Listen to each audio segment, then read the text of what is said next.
Bring in, as promised, Academy Award-winning documentary filmmaker Michael Moore. Michael, good evening. Good evening, Keith. Ladies and gentlemen, here is Rachel Maddow. Good evening, Rachel. Good evening, Keith. There's been a spike in the desire to own guns in Connecticut. Statewide, over 90,000 guns have been authorized for sale. You know how I feel about it. You want answers? I think I'm entitled. You want answers? I want the truth! You can't handle the truth!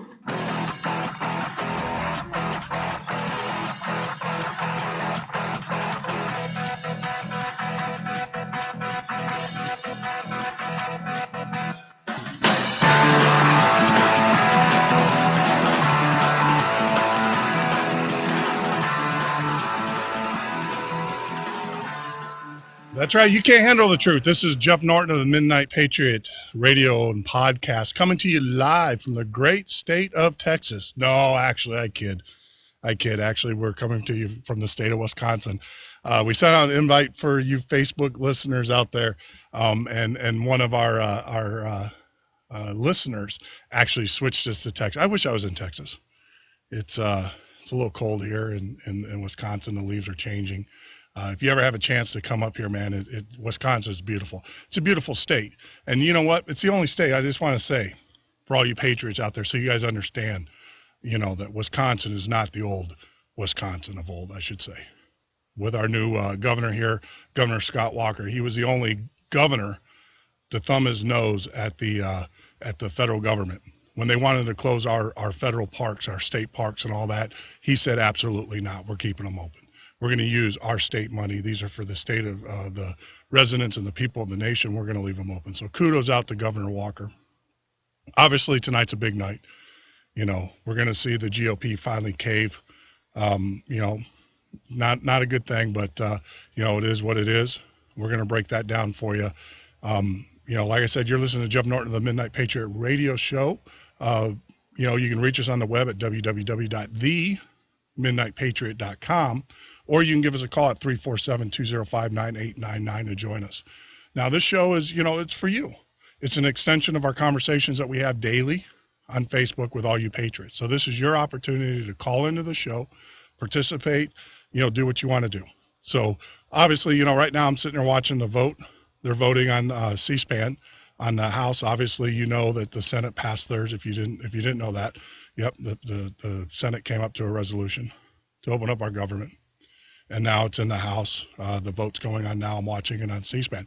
But, today was kind of a slow day, not a really big business day for us and everything. So I had opportunity to go out and kind of, troll the web, look and see what's going on out there. And I came across a video, and I want to share it with my audience.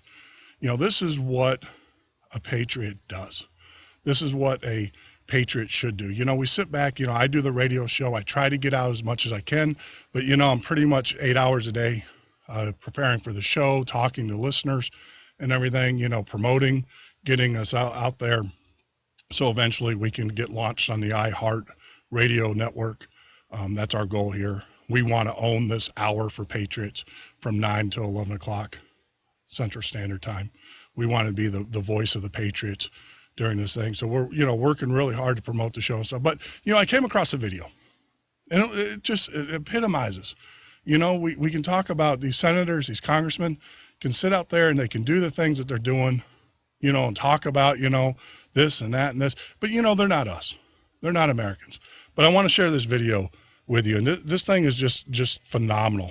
And this is for all those armchair From the moment I set foot on this journey to come from Iowa patriots. to here, I had the full intent of visiting my monuments in D.C. I am scared out of my mind. I've never done something like this. I'm a 10-year home builder. I put together this project for the simple reason that I know people are upset, and I've heard a lot of folks standing up and taking courage on this, but there's been too few. There's been too few to have voices to be heard. I decided that I would accept that challenge to make D.C. listen, and I am going to go over those barricades, and I'm calling anyone who would join me peacefully and respectfully walk up these steps and send a message to D.C. that we're not going to be locked out of places that are ours. Let's go. That's right. That's right. He's going over the barricade, people. Doing what a patriot should do. Come on. One step. One step. Come on. Have some guts. Let's go. Nobody's gonna hurt. Come on, folks. There's no law. There is no law barring you from being on your land.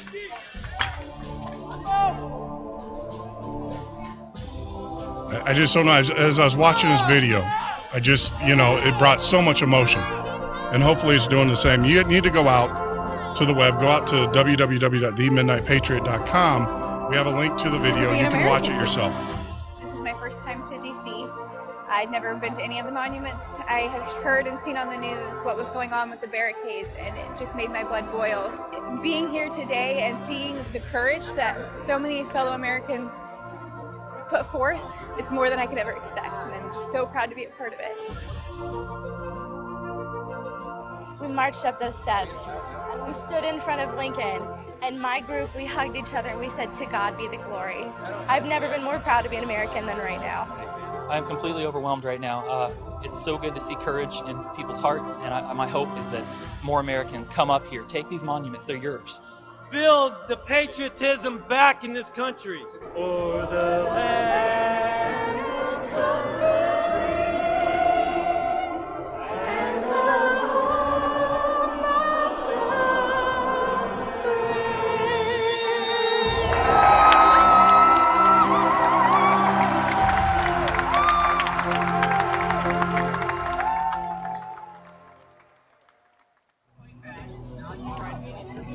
And now, the Stasi show up.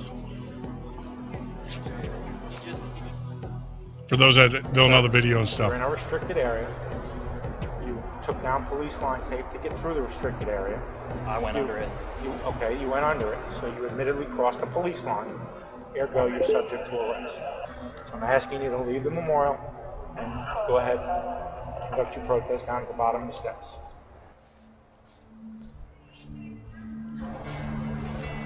I came too far, sir. I will not resist you. Would you please see the skits of my dad? To your dad? It's in there. So as you're watching this video, as I'm watching this video, Kurt, who's in the video, was just warned by a uniformed police officer that he's going to be arrested. What does he do? Probably gonna need one, it looks like. He hands his personal belongings over to the cameraman or the crew. He makes his arrangements that he needs to, and he peacefully protests. Get more help than you realize. He refuses to leave the memorial. This is courage. This is what a patriot's all about, America. We don't have to take up arms just yet. We don't have to fight and fall into their game. I just encourage those folks not to be afraid. I encourage those folks to utilize their rights. So I'm going to do it.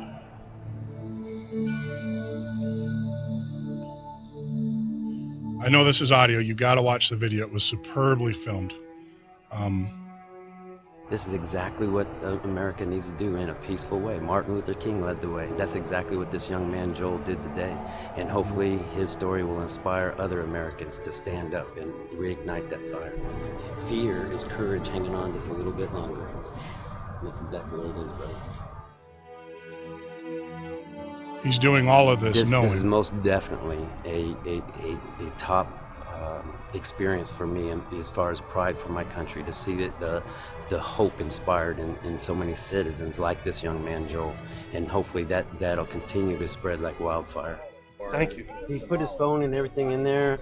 So what's first the story? They arresting him, or they just threatened him that if he doesn't leave, that he'll be arrested and he'll spend the rest of the weekend in jail until Monday. And he says, well, I'm going to finish my visit. So often, I think we've become a real country of followers, people that are kind of weak, and they're just waiting for somebody. He was out here with his hands shaking, Anybody else that would have made that speech, their hands would have been shaking. But you just keep pushing forward and you go, and he did it. That's my son. I'm proud of him. So after 2 hours, Joel came down without incident. He wasn't arrested, but he inspired so many Americans to stand up and take a stand for this great nation. That's right. You're listening to the Midnight Patriot.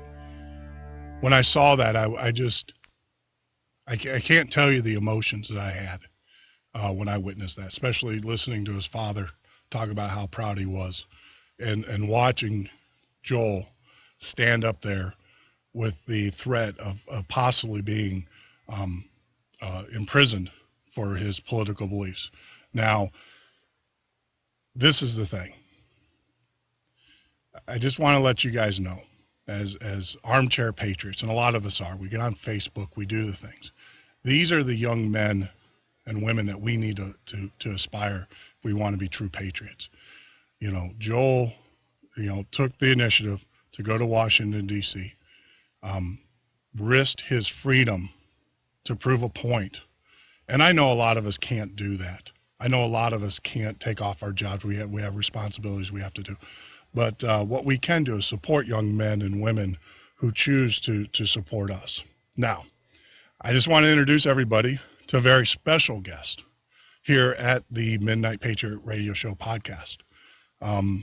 Coming to us live on the phone, we have Joel Karnitis, the gentleman that was in that video. Hey, Joe, how are you? Joe? Mr. Joe, are you there? Yeah, hey, I'm here. Sorry about that long intro, man. I just first want to say thank you. Thank you for standing up for what you believe in, standing up and doing what so many wanted to do but just couldn't do. And thank you for being that person that did that for us. So I got a few questions for you, and stuff. How old are you, Joe? 29. 29 and stuff. And I heard that you're a home builder? Yeah, I've built homes for 10 years, and I'm in the process of flipping my own house right now. I actually work, my 9 to 5 right now is in IT, but that's just because, 10 years of home building starts to break you down a little bit. Sure. No, trust me, I understand that. I came from that career, but, it's just amazing. So, obviously you're a patriot. There's no question about it and everything. So you actually traveled. Now, do you live in the D.C. area, or did you travel? No, I live in Des Moines. Oh, wow. So, yeah. Oh, wow. Talk about dedication. So, unbelievable. Obviously you're going to get asked the standard questions. The video that you shot and everything was just so poignant, I want to say, and everything. Was your intentions to get arrested? Is that what your intentions were? No, absolutely not. My intention was to show up and enjoy my monuments in the nation's capital. My grandfather was a World War II vet, and I feel like I have as much right to anyone to stand on those monuments and to go enjoy the sights in D.C. And I felt like when they were being closed down, and particularly here in Iowa, we heard about it sooner because our own congressman here, Steve King, was one of the folks who helped the World War II veterans get into their monument when it was barricaded off. And so I saw that, and it was a bit of an inspiration to me. I said, well, you know what? It's not right that these things are being barricaded off. It costs more money to barricade them than it does to just leave them open and let people walk through. Yeah. So it's a political point being made, and I was out there to protest that. Well, no, and that's the thing is that, one of the things that was striking to me over the weekend, I was watching some of the protests where I could find them, and they weren't on mainstream media and everything, but when I was seeing them on YouTube and stuff, one of the things that struck me is, unlike other protests that we see from the other side, they're very peaceful. What was the atmosphere when you got there? It was very peaceful and a little bit despondent even. It was a cold, rainy day, and most folks were there just, trying to take pictures from a distance and enjoying whatever they could around the barricades. But we marched up with the mentality to go through the barricades, and a lot of folks were real excited about that. I think the mood changed instantly when folks saw that we meant business, because courage does light something up in people. It inspires people, and when a few will step forward and take a risk, it makes others want to join, and that's what I hope will continue to grow. Sure. And that's the thing. Our history is filled with small movements that grow into grass fire movements that grow in the wildfires. Look at the 3 percenters. We call them 3 percenters, and a lot of people don't know this, that in the American Revolution, there was actually only about 3% of the populace that were against the King of England. And it wasn't a huge, but that grew into what it was. And actually, I was reading an article just the other day that there was actually more at the end of the Revolutionary War. There was more American citizens that were actually fighting for the King than there were actually fighting against him and everything. So, so obviously, it took your courage, to stand up and everything.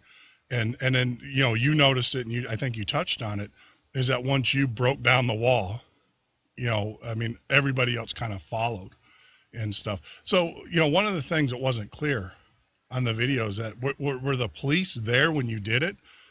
Were there park rangers there?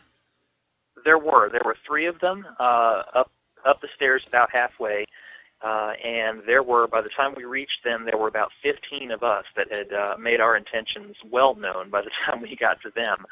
And that was the remarkable spot that I was so thankful for, is that the initial 15 of us that broke through, 15 or 20, were going up the stairs, and we were a little hesitant. I mean, I think all of us probably had in the back of our minds getting tased and dragged away. But as soon as we crossed those guards and we knew that they weren't going to stop us, there was just a flood of emotion followed by a flood of people that came running up the stairs. And there are other videos out there. There's a video that was shot by Tea Party Patriots that they were gracious enough to put up on my behalf. But there are also a lot of others that were just home videos and people filming on their cameras and on their phones that were equally moving, if you can believe that. One of them of a little kid that was probably 10 or less, and he was there to see the monument, had no idea that he was going to be able to see it. And he was as excited as he could be going up those stairs, saying, I can't believe it. We're going up the stairs. We broke through the barricades. And I saw that, and I thought, man, that's what America's about right there. Yeah, I mean, it was a very there was moving point. I mean, there was a lot of tears, obviously. They're in the video. I know that you were highly emotional or upset, or not upset, but emotional about it. I know some of the other people. I was watching the video, and it just, and I don't know, I'm a big guy, and you look like a linebacker and everything, but I was caught up in it. I mean, you just cannot help, and that picture that. For those that haven't seen it, you need to, at the end of the show, we're going to put all of our sources up like we always do at the midnightpatriot.com, so you can actually see it. But you got to see there's one picture, I believe, that's just iconic. And well, there's 2, but there's the one where you're standing there by Gettysburg, by Abraham Lincoln's the Gettysburg's address, right, on the wall there, on the granite, and it was just incredibly shot. And that's the part that really got to me, was watching, one person. And that's the thing, America, my listeners out there, fellow patriots and stuff, one person can move a group of 15 people, in the face of how do I say this? In the face of tyranny. We'll just call it what it is. Trying to judge my words here, but we'll call it what it is, tyranny. Now, as you were walking past did any of the officers or any of the park rangers say anything to you? Were they, could you, I mean, obviously they're there to do a job. They have to support their families and everything. But did you see a glimpse of, hey, I'm sorry, I'm here, I have to do this? Or was it just complete, utter tyranny? Well, there were a few different phases that we went through in my short relationship with the park police there. The first one was when we went up initially, and there were only 3 of them, and there were about 200 of us. And they were very quiet and very respectful, and they very respectfully called for backup. And that took a while to arrive, and that's when most of the video that you see inside, where we were singing the national anthem and things like that, which was really one of the most powerful things that I've ever lived through. That's when that occurred. And then when the backup arrived, the mentality changed. It was kind of like, all right, folks, good job, party's over, we're here now. And they were helping folks out, and they did. There was some pushing and pulling that was involved as well. But when they talked to me, initially they were trying to force me out as well. I do know my rights. I asked what the charges were. I asked if I was being detained. And I would encourage any one of your listeners who does not know their rights as a citizen, find out, because it will matter to you one day. And so their mentality changed a little bit then. They told me that I could stay. Frankly, I believe it was because they had bigger problems to deal with down at the bottom of the stairs by that point. But then later on, I did get to talk to them for quite a while during my visit. And they're decent fellows. Like you said, they've got jobs, they've got lives, they're there to fulfill their duty. I understand that. And I hold no disrespect toward them whatsoever. And there was no hostility in our discussion. They were just very matter of fact. But I did challenge them with the thought that, you could change everything by just taking those barricades down and letting these people through. I'm just some guy from Iowa, but you're an authority figure. You let them through, you could turn this country on its head. You know, you let the people come back to what's theirs, and you could change everything. Yeah, exactly. I mean, it seemed to me that, you know, like I said, is that, you know, I know a lot of law enforcement. I know them, and they sometimes get caught in the middle. We had a discussion earlier today on Facebook about that, is that, you know, I have a lot of law enforcement friends and stuff and on Facebook, and, you know, I just want to stress that a lot of these men and women and everything, they go to work under just, you know, brutal conditions and everything, you know, and it's just, you know, we got to give them the fair shake. You know, we got to give them the fair shake. They're fellow citizens. Someday we are going to need them, Patriots. I just want to stress that to you. Someday we are going to need them to stand up and do what's right. So, you know, be fair, be objective. Now, were you there for the weekend? Were you there during the Veterans March? We had to leave during the Veterans March because we had a really long drive back, and since we're good, hardworking, conservative Americans, we have jobs. So we had to rush back to Iowa and try to get back here in time for work. So I only got to see that on the news and you know, on Twitter and everything like that as we were following it on the way home. Sure.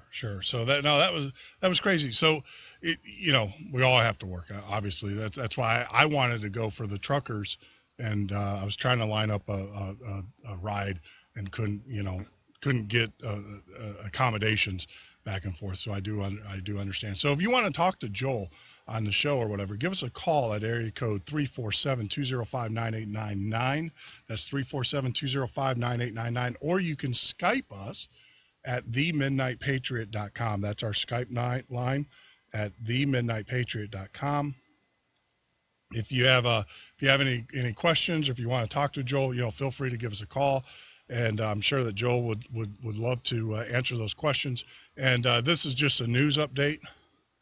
For those that don't know, the House just passed the debt deal.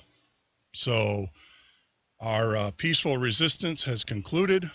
And the House just passed, breaking news, the House, I'm watching on C-SPAN as we speak, the House just passed the debt deal and everything. So, Joel, you know, I know you got to go to work tomorrow. I know you got things to do and everything. I just want to say, you know, thank you.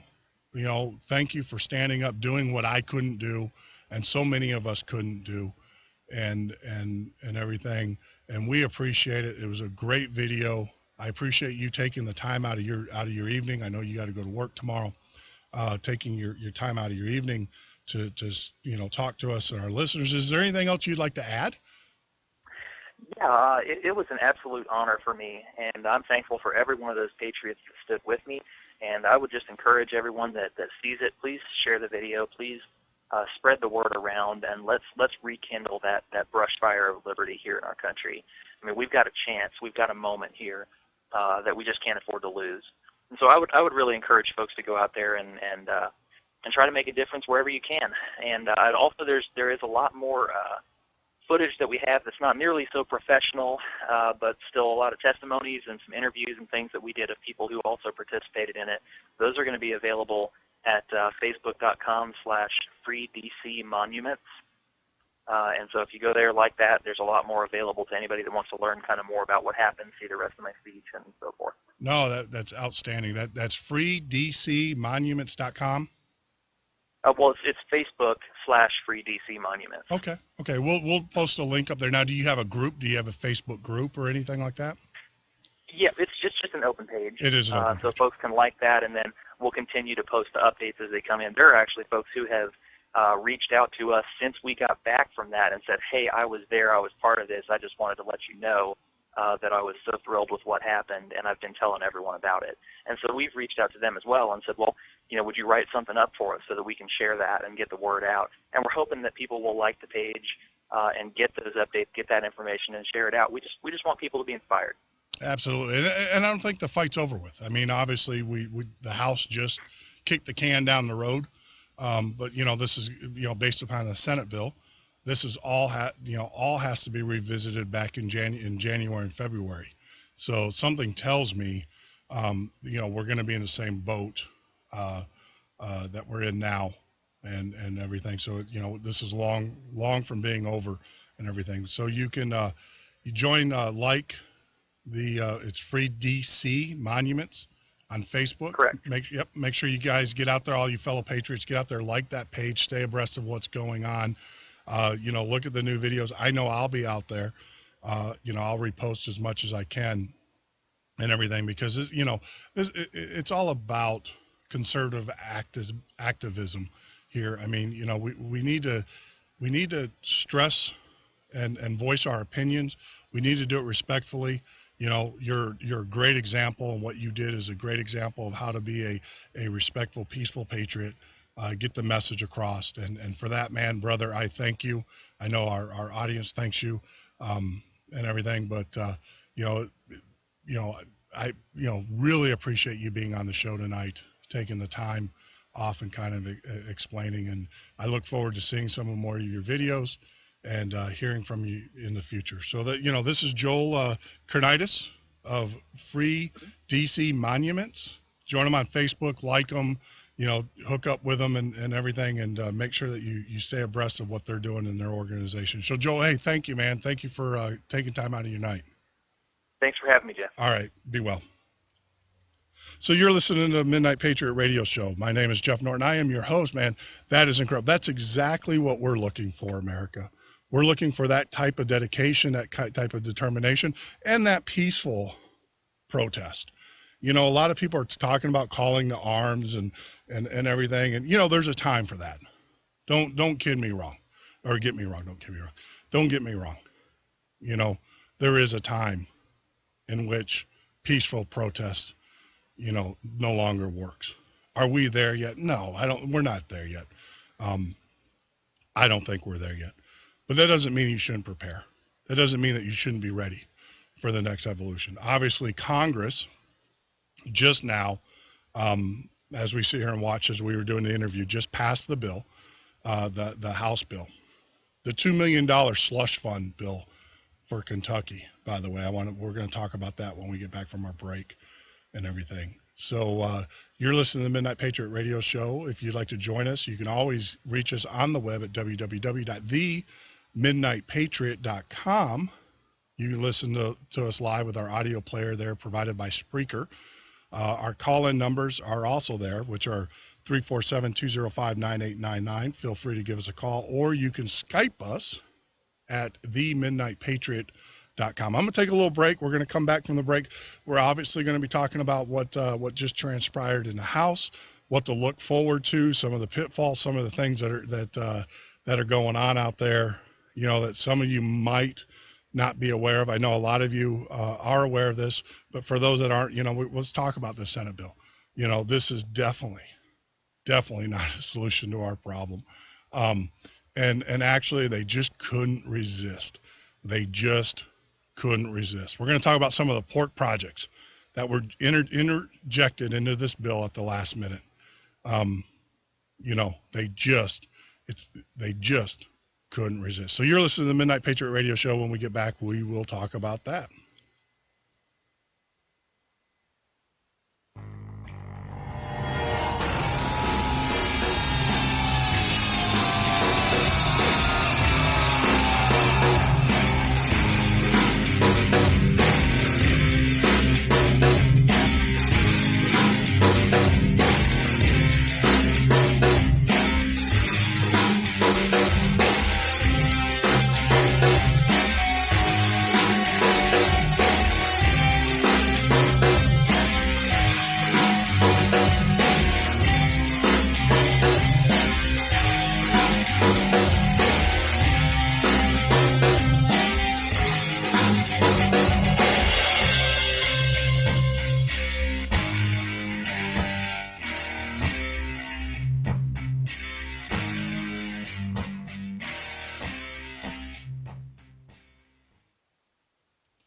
You're listening to the Midnight Patriot radio show with your host, Jeff Norton, coming from you live from the great state of Wisconsin. I had to interrupt our normal break because I just know that I do apologize to you. I just know that we had a caller that's online. And so what we'll do is we'll bring that caller. And, this show is all about you. This show is all about, talking to fellow patriots, having that conversation and everything. So So what I want to do is we'll bring this caller on and have to do. Go ahead, caller. You're on the Midnight Patriot Radio Show. Hello? Hello? Hello? Yeah, caller, are you there? Yeah, here. Yeah, I was invited to go off the Facebook page, and I was glad to see that you guys are able to get a show together. And I guess there was something on the Facebook page about if you get so many people to join in, or what the radio is going to start picking you up. Yeah, I mean this is the thing. What we're doing is that actually we are part of the Spreaker network. Now Spreaker has an affiliation with iHeartRadio, and our goal here is not to be just podcasters. We want to syndicate this show. We want to bring it out nationally. Now, of course, we joke about it. We're in the minor league baseball of the radio business. We're kind of in their bullpen, and as we grow our show, and as we get callers like yourself calling in and participating in the show, then iHeartRadio, will eventually or hopefully pick us up and actually syndicate us to 180 million. So this is how we do it, though. We get callers like yourself to get in on the show, to interact with us, and we grow this thing. I mean, this is a grassroots movement, and that's how we do it. So, so is this your first time calling into the show? Yes, it is. Oh. Yeah, I'm calling from the state of New York. It's kind of rough living up with a senator like Chuck Schumer, but pretty much set my sights on the 2014 elections, and I'm going to be doing as much as I can to try to round as much support as I can to get Chuck Schumer out of here. And I bet as embedded as he is in the state, that's going to be a huge task. But I'm going to do my part. But on Facebook today, there was a post on there about John Boehner and how he was caving in. And I noticed that within 15 minutes, there were almost 1,000 posts. And after reading it, I just including as many people as I could on there. And my phone, I've been out on the road all day today, but my phone has been going crazy today. I've probably 80 new friends added onto my Facebook page, and I've been making connections. And one of the things I've been doing is I've been posting a link on for Freedom Shirts. I went on the Freedom Shirts site, I guess about 3 weeks ago, joined up. And the thing that was really cool about the Freedom Works website was that it showed me all of the people in my area that live close to me, just within a few miles, all the way up to as far as you want to go. People who say that they want less government, active patriots, and I was able to follow those people. The website gives you a chance to start a group. I joined a group which was a state chapter of the New York State Conservative Coalition. I went to their meetings, and when I got there, I was surprised to see how many people there. There was probably 30 people from the speaker. And at the end of the meeting, we went around shaking hands, and there was just a chance to get to know people and other people who were willing to get out of their comfort zone and get together and start making plans on how they were going to make a statement and how they're going to stand up and they're going to speak it. And I thought it was great. I've always been looking for a chance and a way to figure out how I was going to be other people like me, and I found it on Freedom Works, but also on the Tea Party Patriots web page. You can do the thing there. You can see, and I think that the social media and the websites and the internet is just a wonderful thing for us to do that. I put a post out there on my Freedom Works page where before today happened when the Congress kicked in, it was willing to set a bus trip for that lived around me down to the mall in D.C. And it just gives you an opportunity to do that, to hook up with other people who are as determined as I am to do something about this instead of just sitting around watching and exchanging facts with each other. I'm ready to get out and start waving the flag. I'm ready to get out and simply protest or do what I can, because I'm tired of sitting back and not being able to do anything anymore. Oh. So it's great. I'm sorry, go ahead. No. That one of the things is, I mean, that's the thing about this whole movement, and I'm seeing it as well. When I start, so those that don't know, and also callers, so you don't know, about 7 days ago, I was, about 14 days ago, I was gainfully employed, and my employer came to me and said, you need to, basically we're downsizing. We don't know what the American economy is going to be doing and everything. And healthcare is getting expensive and everything. And so they basically told me, they told me a month ago that I needed to, get my own insurance. They sent that out to everybody. And then they laid me off. So about 7-8 days ago, I have a talent. Obviously I can talk. And I can communicate, and so I started this show, and our movement takes many forms. Maybe you posting on your Facebook page and linking in with friends and everything. That's how you do it, and that's awesome. I mean, that's how I did it. I can tell you, I started 7 days ago. 7 days ago, I started with 0 friends I have friends, but Facebook friends, I should say, and I now have well over 800.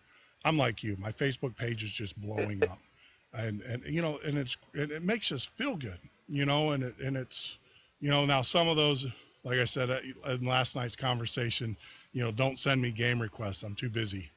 My days consist of getting ready for the show. I get a lot of game requests, but we're getting rid of those and everything. But it's great to hear, that we're as a patriot movement. We're all coming together, and we do have a medium such as Facebook to try to help us. But, I got to let my listeners know, we all know that Facebook, part of their funding was from the NSA. So, just understand that, know what it is, and everything, and know the fact that, like I said, part of their funding was from the NSA. So I'm sure that they're using this to try to triangulate us and try to figure out who us patriots are. I don't care. I don't have a problem putting them. I don't care either. I'm 54 years old, and I've already, lived most of my life, and really don't have nothing to worry about. I don't know what to do to me anyway. We've got to do what we got to do, and I don't care about the NSA. I don't care about any of them. I do what we Yeah, no. And so. And I could get for the cause, and that would just make me great. That's, no problem with. Sure. Now, one of the things too I discovered. Are you a member of the 3%? Pardon me? Are you a member of the 3% group? Yeah. Yeah, you might want to join. You can probably link up to them with our Facebook, Midnight Patriot, and you can see that organization, the 3% group, and I actually just discovered it myself. So I am a member as well.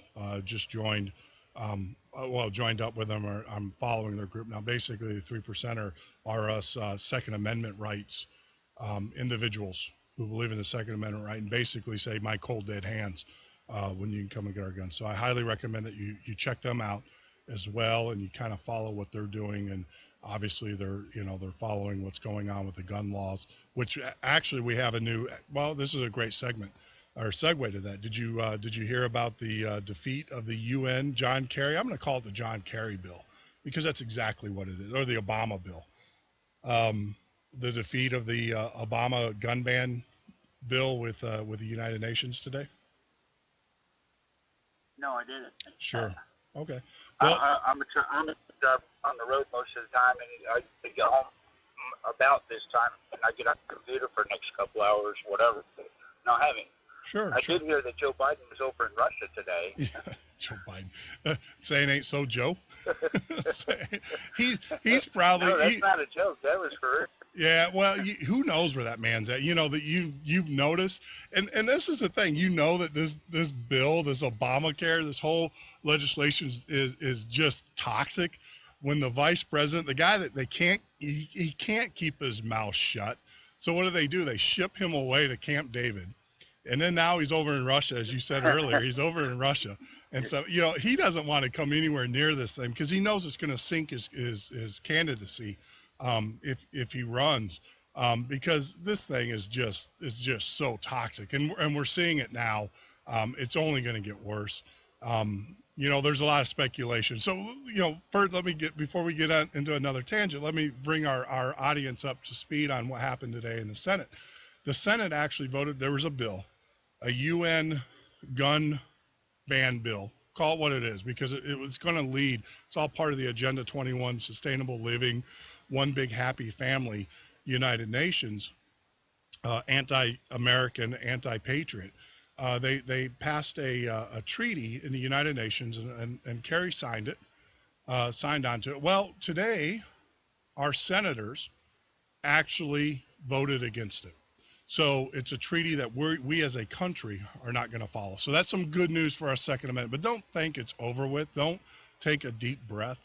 I think because of the situation that the Senate was in, they couldn't put any more spotlight on themselves, so they backed away. So for all of us Second Amendment out there, the Senate did defeat the UN gun ban bill that was signed by Secretary of State Kerry and endorsed by President Obama. That was defeated today narrowly, but it was defeated in the United States Senate. So good news for us and everything. So now, that's good news. Outstanding news. But you know what? Now let's talk about Russia. Why do you think Biden's in Russia? I have my thoughts. That's a good question. Yeah. One of the things that we've been tracking down. I think that they're trying to hide whatever nonsense they've been pulling to, or not nervous, but arms that they've been pulling to Syria. Sure. We all know that Hillary was Russia. Sure, thing was going on too. She was over there, and a lot of it that was real. I maybe one or two bits on the news about it where Hillary was over in Russia, and they were somehow or another sanctions that we've had against Russia during the war, and right at the same time when they were talking about Russia should be responsible with how they're handling the Syria situation and everything else, and now Biden there. I'm not quite sure what's going on with Russia. Really should be raising heads and try to figure out what's going on. Personally, I don't want to sound like a conspiracy theorist, but I don't think anybody really knows what happened with Ms. Foster. And as far as our people over in Benghazi, and the president playing the stage, during the time going over to Benghazi, I mean, you got to wonder if we were wanting those people over in Benghazi to get, set up and taken out for what they did. Sure. I mean, it sounds like a conspiracy theory, but I mean, still, what's going on with this? And why are we, especially with Putin over there? Oh. Sorry about that, caller. Caller, are you there? Yeah. Oh, sorry about that. I'm here. Okay, sorry about that. For some reason, you dropped out there. So, no, I mean, hey, look, this show is about conspiracy. This show is all about it. So if you have one out there, I'm going to up the ante here with you a little bit. Did you hear what happened in North Carolina, off the coast of North Carolina, about 2 weeks ago? About the earthquake? No.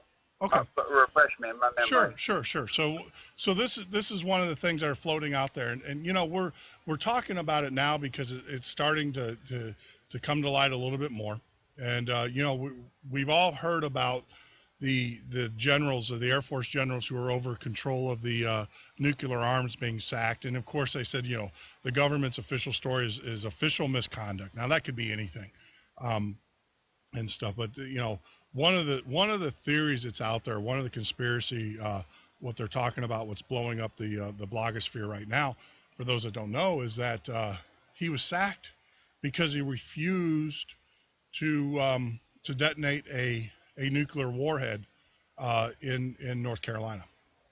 He was given a direct order. This is conspiracy. File this in your conspiracy cabinet, but what's out there? And apparently Russia's upset about it because there was a small, not a small, it was a 4.5 magnitude earthquake. It was, if you go up to IGS site, you can actually see it. You go back about 2 weeks ago, you'll see it there. Yeah, I heard about that. Yeah, there was an earthquake off the coast, which was somewhat unusual. And the thing is that apparently there was what the blogs are out there saying is that there was a small nuclear warhead that was detonated off of the coast. And now Russia's up to arms because if that was the case, and that's what we've been watching here, is the reactions of the Russians, because obviously there's treaties that we've entered into with Russia about testing and nuclear testing and all of that. And if that was the case, there was a nuclear warhead that was detonated for whatever reason anywhere in the United States, that would be a violation of our treaties. And so what some of the theories is the reason why Biden's over there in Russia right now is to quell, Putin, to keep him from raising objections with the nuclear regulatory agencies and filing an objection against you, because that would just blow this wide open. If we had a nuclear warhead that was detonated off the shores of the United States and the president, with everything else that's going on, I think that would probably be the preface that would throw us over the edge. And so that's one of the theories of why Biden, and that's why Biden kind of disappeared for a couple of weeks. If you notice. Well, we just had a major that was fired or taken off of his post this past week that was nuclear warheads here in the United States. Yeah, we had 4. We've had 4 high-ranking. 4 of them? In the last couple of months, we've had 4 high-ranking officers. Now, it was reported at InfoWars a couple months ago that there was an off-the-books transfer of nuclear warheads from Texas to North Carolina. That was already, obviously it wasn't too top secret because it was actually discovered and it was reported out there. You can look at that. InfoWars reported out. They cited the sources. They had reliable sources. Now, there was 2 generals that were. We talked about this on last night's show about 2 generals that were kicked out. But there was one in particular with the Air Force who was over the strategic command, and that basically he was over our nuclear warheads here in the United States. Now he was let go, and like I said, the conspiracy theorist is basically these general, and there was a Marine Corps general that was just let go 2 days ago. So the what's floating out there, and we're trying to track it down and get more information and stuff. But this is a great topic. Is what the conspiracy, what the blogospheres are saying is that these men refused to basically turn on the American citizenry. And so that's why they were ultimately discharged. Now, everybody's got skeletons in their closet. So if the government, the president wants you gone, I'm sure he can find anything in it. Like I said, they let a high-ranking general go because apparently he used counterfeit poker chips at a casino. Now, that was their reason for letting them go, for official misconduct. Now, I find that it's bogus. some stuff. Sure. I mean, it's scary stuff. It is, and I think we're on. Well, Go ahead. Go ahead. No, this is your time. Well, I just want to thank you for taking my call, and I'm really glad to see you doing what you're doing. I hope that I know today 16 people who friended me on Facebook. They had all signed up for your show, so listening. Sure. And I want to appreciate everybody that friended me on Facebook, and everybody else know that up with you and all the other patriots out there, and with all the blatant lies that Obama and Harry and everybody's been pushing around all this week, I really think that it's gelling. gelling the conservatives and energizing the base to stand together and just say this is ridiculous and it's absurd and we've had enough. And the ideologues, they go. And Senator McCain and all these other people who ran on the ticket are repealing Obamacare, and then they're just rolling over when it comes time to vote. It's ridiculous, and the government's out of control. And I think it's a good thing for us because it's just us together and then stand up together. And it's really ticking a lot of boxes to get to the comfort zone and get out and do something about it. And actually, I think it's a one time to be alive. And I hope that everybody that's listening will do that. We'll join together, Tea Party Patriots, freedom, whatever you can, get into your local area, get into some, start organizing, organizing some marches on Washington. I mean, what happens over there in Egypt? They get ticked off. I mean, they got 13 people standing down there in the square. And there's no reason why that can't happen here, except for the fact that people can't really afford to take the ride to see or whatever. But me and Mike, we're saving up right now to ride the Amtrak down there out to the National Mall, and that's what we're going to do. And people like and or turn back, say it's time to go. I'm going to be there, and I hope everybody else will be too, because I think that's what it's going to take. I think it's going to take hundreds of thousands of people to make their minds, they're fed up, they've had enough, and they're ready to go to Washington and take their voice with them. Sure. And I hope that's what happens, because I just really think that's what has to be done. Besides, doing what Mark Levin said by in your state legislature, and with the state conventions or whatever. I mean, that's a longer process than it would be to try to get the wagons to circle D.C. But honestly, I think I saw a picture on Facebook the other day where the truckers were blocking the roads in D.C. and it was shot, and it was just beautiful. I thought that was great. To finally start doing some civil disobedience, if that's what it takes. Now. Exactly. Exactly like the young man that we had on earlier. Joel, and his video. We had him on a guest at the very beginning of the show. I don't know if you heard it, but on how he went to Washington D.C. There's videos of him tearing down the barricades and leading a pack of individuals. It started out with 15, I think it ended up with about 200. He was there right before the Veterans March and everything. So yeah, I mean, we got to stick together. We got to let this is not the end. This is just the beginning. I think this is our rally cry. The sad part about what's going on in Congress today and for the past couple of days is that we do see who our leaders are and those that are willing to stand toe to toe, with our belief systems as patriots, and those who are not, who are willing to abandon the beliefs and stuff. I think we can see that. I mean, actually after today, I will probably have who voted for what posted up on the site and stuff. So, but thank you for your call. Keep it, be strong. Join us. I will tell you this, that we are upgrading. I don't know on your end, but on our end, the audio was a little choppy, but we are upgrading our phone systems here in another week or so, where you'll actually have a direct number coming in, so you don't have to go through the switch system, and it will be a little bit clearer and stuff. So, it sounded great on this. Yeah, it's a little choppy on our end, but hey, we're new to this. This is all part of that minor league baseball. We're working out the kinks of the broadcast and everything, and hopefully, we'll get it tightened up a little bit. But hey, I appreciate it. Join us on Facebook.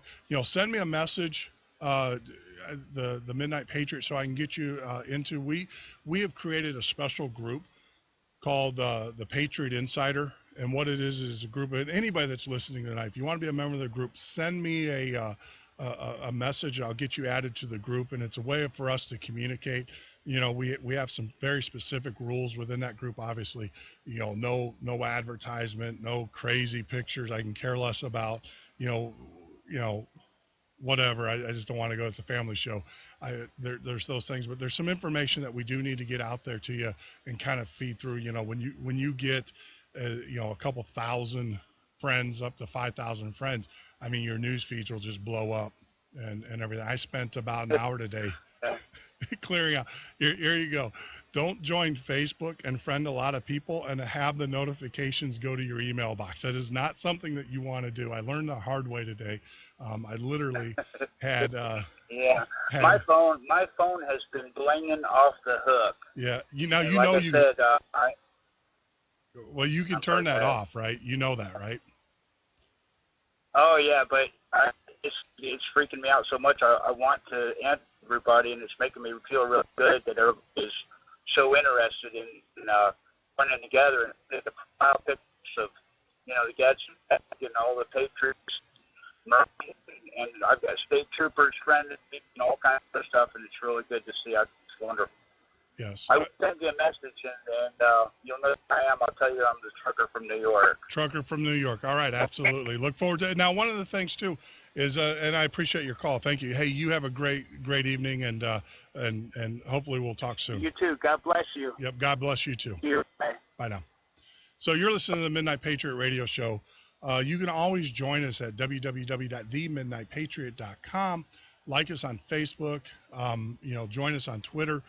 We have a special hashtag called it's hashtag Midnight Patriot to join us, to follow us on Twitter. Now, that's a very important part of the conversation here and stuff, is that Facebook is a media in which we can all communicate and everything, and it's very important that we have a mode of communication. And this is just an extension. When I started this show 7 days ago, it was a way of bringing voice to the discussion. I mean, it's one thing, we're on Facebook. There's a lot of clutter, as you guys that know, and everything. And so what we wanted to do is bring voice. So if you want to join us and join the conversation, you can give us a call at 347-205-9899. That's 347-205-9899. Or, of course, you can Skype us. Our Skype number, for all that, is themidnightpatriot.com. Now, I'm going to take a break. When we get back, we're going to discuss some of the news, some of the topics, some of the things that you need to be aware about. So when you have your conversations tomorrow at the water cooler and stuff, and everybody's all happy, jeery, gleefully, you can go in there with a little bit of knowledge and information to kind of let them know that it's not as hunky-dory as mainstream media wants you to think and everything. So you're listening to the Midnight Patriot radio show. We'll be back after the break.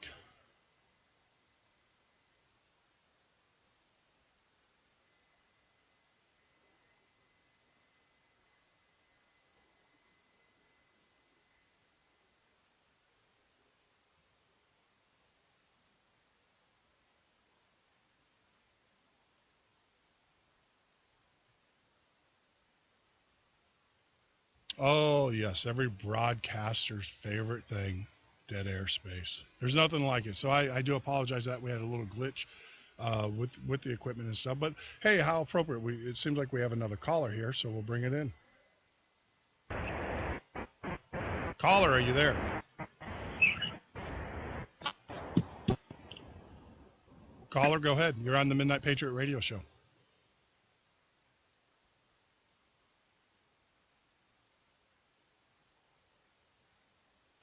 So he dropped off and stuff. So you're listening to Jeff Norton of the Midnight Patriot Radio Show as we reboot our servers here and everything to get our audio back up and to get our feeds coming back in from the network. I just want to kind of let you know what we're going to talk about. I know it's the top of the hour. So when we get back, we're going to talk about the Senate bill that was just passed, some of the pork projects that were in there. I've got a special call to arms for all of those out there that aren't aware of a situation with a soldier. We need to get some support out to him and his family. We're going to talk about that. We're going to talk about Ted Cruz. I've got some more audio clips of President Obama, some of the lies that he's been telling, obviously. It doesn't get any better than this. It really doesn't. My job is probably one of the easiest jobs in the whole wide world, unless we have, of course, these audio technical problems that are going on. So you're listening to the Midnight Patriot. Join us on the web at www.themidnightpatriot.com.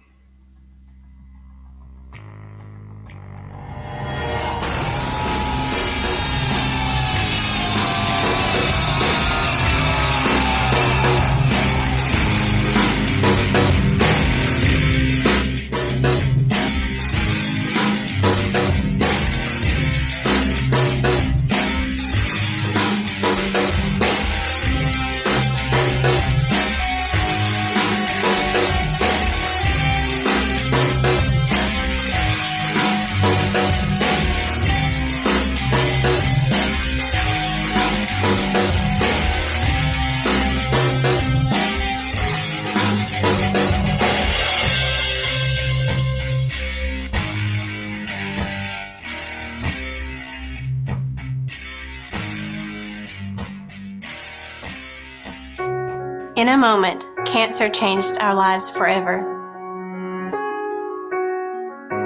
We were told nothing could be done to enjoy these final moments together.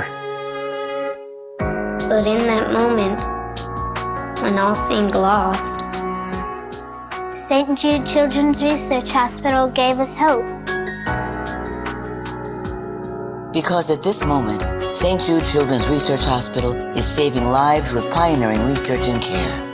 We're changing the way the world treats childhood cancer by sharing our discoveries with doctors and scientists everywhere.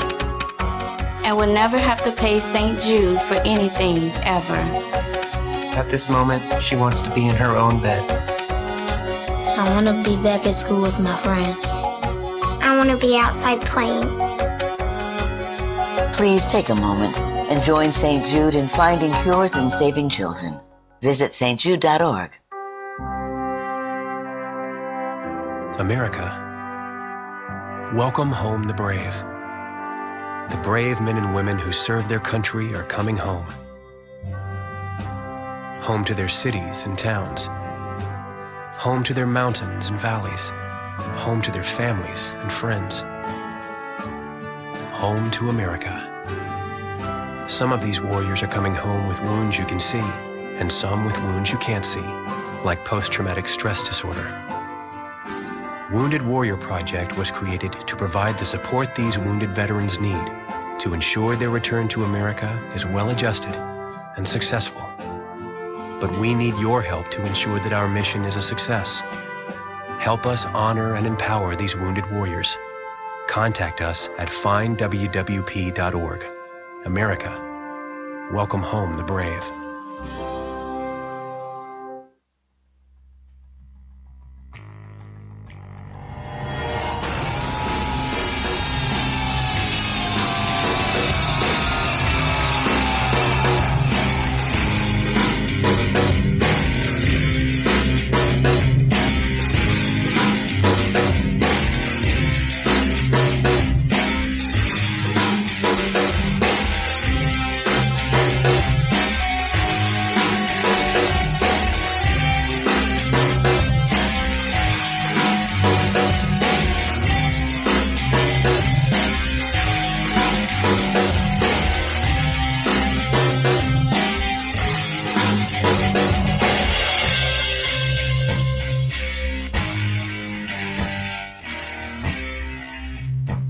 You're listening to the Midnight Patriot radio show here in the great state of Wisconsin. My name is Jeff Norton. I am your host.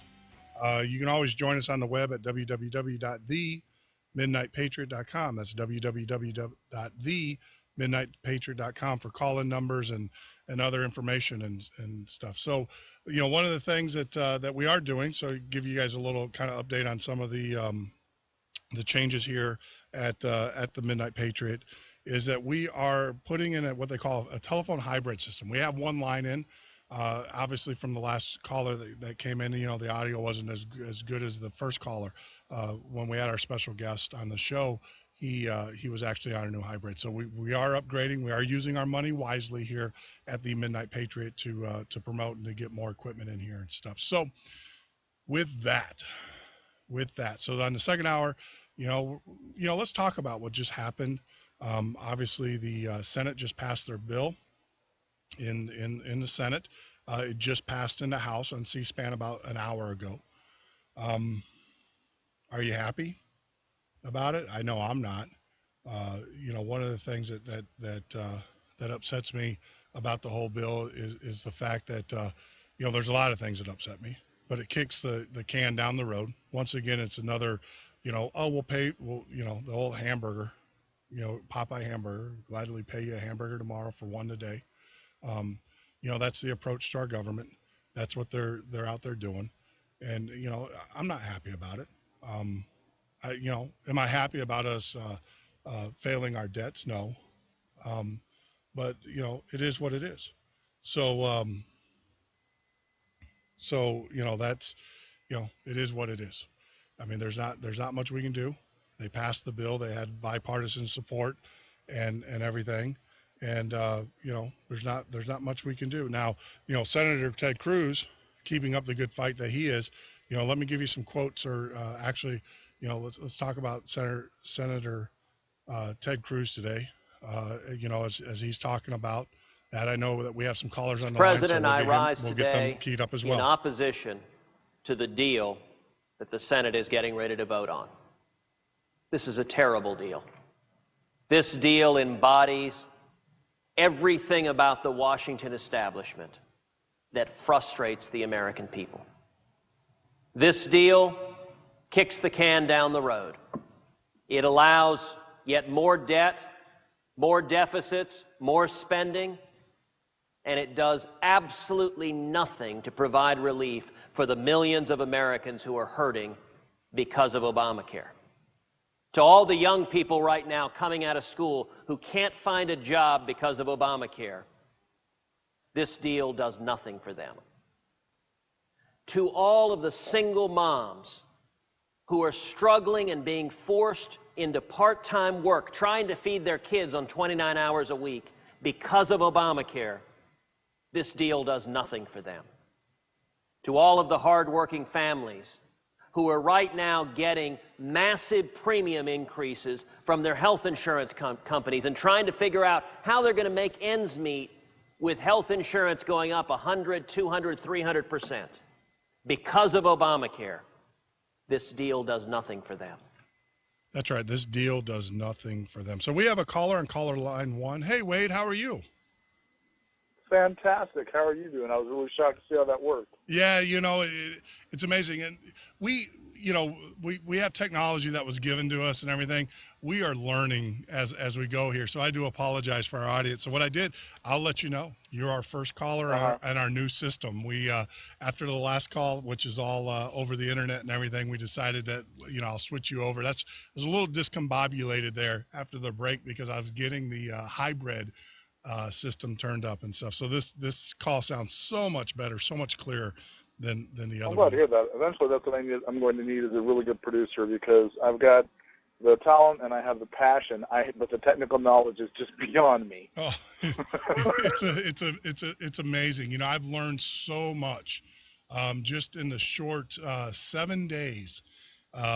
From equipment to microphones to everything else. And then on top of that, we're trying to stay in touch with the news and what's going on out there and everything. So, it's amazing. Is it possible offline that I could get that kind of information from you so that I can get started myself as well? Absolutely. Absolutely. One of the things that we're doing here at the Midnight Patriot is that we actually want to be a syndicator. So, obviously we want to get our show syndicated and everything like that. But, absolutely. I've got your number. I'll get in touch with you, offline and everything. And then I'll kind of tell you what I found works and what I found that doesn't. And, there's a lot of things out there, a lot of pitfalls and stuff, but it's all about getting the message out there. It's right. Absolutely. Sure. And the reason that you're calling me is so that I can make the host look good. I picked that up from Rush. I've been listening to talk radio long enough that I know what it is that I want to do myself when I'm in that position. And how I think that I can help your show is I'm a cab driver. I've been a cab driver for 5 years in a major city in the middle of the country. And before that, I was a chauffeur for 8.5 years. Now, what that means is that the amount of experience that I have both in meeting with honest-to-God VIPs, celebrities, every single faction of society, I've lost count. I figure probably close to 40,000 conversations in about 12 years. Sure. So I have experience. So wait, I gotta add, I know where you're from. We have ways. The NSA isn't the NSA isn't the only group out there that knows how to do this stuff. So we have ways. So do you want to share with the audience where you're from? I think it's important. Yeah, I'm from St. Louis. Yeah. So I'm actually from North Dakota. There are people that have brains and backbones. So Ed Schultz is not the only representative from my state, and I'm so damn happy that they've got this amazing economy going on that Obama cannot claim the least bit of credit for. Yep. But I'm originally from North Dakota, but I've been in St. Louis now for 19 years. I've been a cab driver, like I said, for 5 years, and it's been an amazing job. Sure. A cab driver is really the modern crossroads in our mobile society. It's the last profession where you come into literal contact with every level. In an hour's time, I can have a bona fide mover and shaker on the planet, and by the end of the hour, I've got somebody dirt poor, crazy, muttering themselves in the back of the car. No, I mean, actually, we had to do a show when I come to St. Louis. We're talking about loading up the RV and then doing a cross country tour and just sitting with people. I mean, that'd be fantastic. Oh, you. On the other hand, you're there. You're already there. I mean, what are you hearing when you're getting in the cabs and everything? And I got to tell you, you're on the air, so let's keep it clean. I know some of the conversations get a little raunchy in the cabs and stuff, but what are you hearing from the people out there in St. Louis? I'm hearing in regards to what, as far as the economy being shut down, as far as the government being shut down, the shutdown, all that, anything. Unfortunately, there's a lot of sheep that have just bought into the whole thing that it's all the Republicans' fault, that Ted Cruz is the Antichrist. And, I do my best person by person to try and do a bit of teaching. And, when I teach people about the little gems that I'm finding out that I've picked up about Obamacare, the looks on their faces are just astonished. And I really think when this thing really does get rolling and people find out the full force of just what they've gotten themselves into, I do believe that it'll be Obama's demise. But the thing that scares me, and I know that this is approaching conspiracy thinking, is what happens, and does he have the ability to shut down the internet and the media to the point where we can't communicate with each other? And if that happens, how? I mean, I don't want to sound like a crazy prepper or anything like that, but, I've never seen anything like this. I have a landlord. My last landlord was Russian. And he told me, he said, Wade, you just witnessed your last free election. Now, he said that in 2008, and I thought, yeah, not quite. But I'm really beginning to wonder. No, I can tell you exactly how they're going to do it. I mean, I have, unfortunately, like I said, I don't know if you read my bio and stuff. I'm an insider who turned. Mm-hmm. So I mean, with some of the background and stuff, I mean, I worked in, didn't work in the NSA, didn't work in the CIA, didn't work in all that stuff, but I understand the technology. I come from the technology world as far as the telecommunications go and stuff. So the thing is that you have these central offices that they call them. Obviously, the NSA, and it's very well documented, and now, obviously, with PRISM and all that, they're already attached to these phone switches. They're already there. So with a flip of a switch, whenever you have data going through, even Facebook, and that's one of the things is that we as patriots need to find another way of communicating to each other outside of Facebook. I mean, I'm actually talking about teaching classes for ham operators so that we can communicate. I was just thinking that has to be the technology that is just low grade enough that they can't control. But what is the bandwidth? I mean, how can you reach everybody? Can you reach everybody en masse like you can with Facebook? Well, yeah, ham radio obviously is the oldest and is probably one of the most popular, and it's kind of fallen off the radar, but even that can be jammed. My suggestion for most people is start at the community level. It's like, how are we going to take over this government? How are we going to instill our values and get our values back into the government? And this is nothing. It's not like we're doing anything radical here. This is the stuff that was around that that we got away from.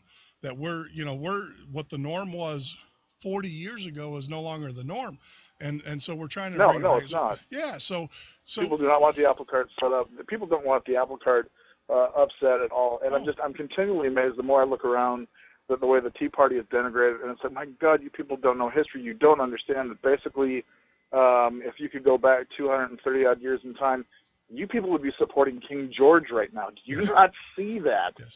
Well, it goes right over their heads. Well, the problem is, we got to watch this here too with our show, is that you have the cult of personality. As you grow things into it, people actually think that they're larger than what they're representing, and that's the problem that we have. And that's why here, this is my promise to everybody that's out there.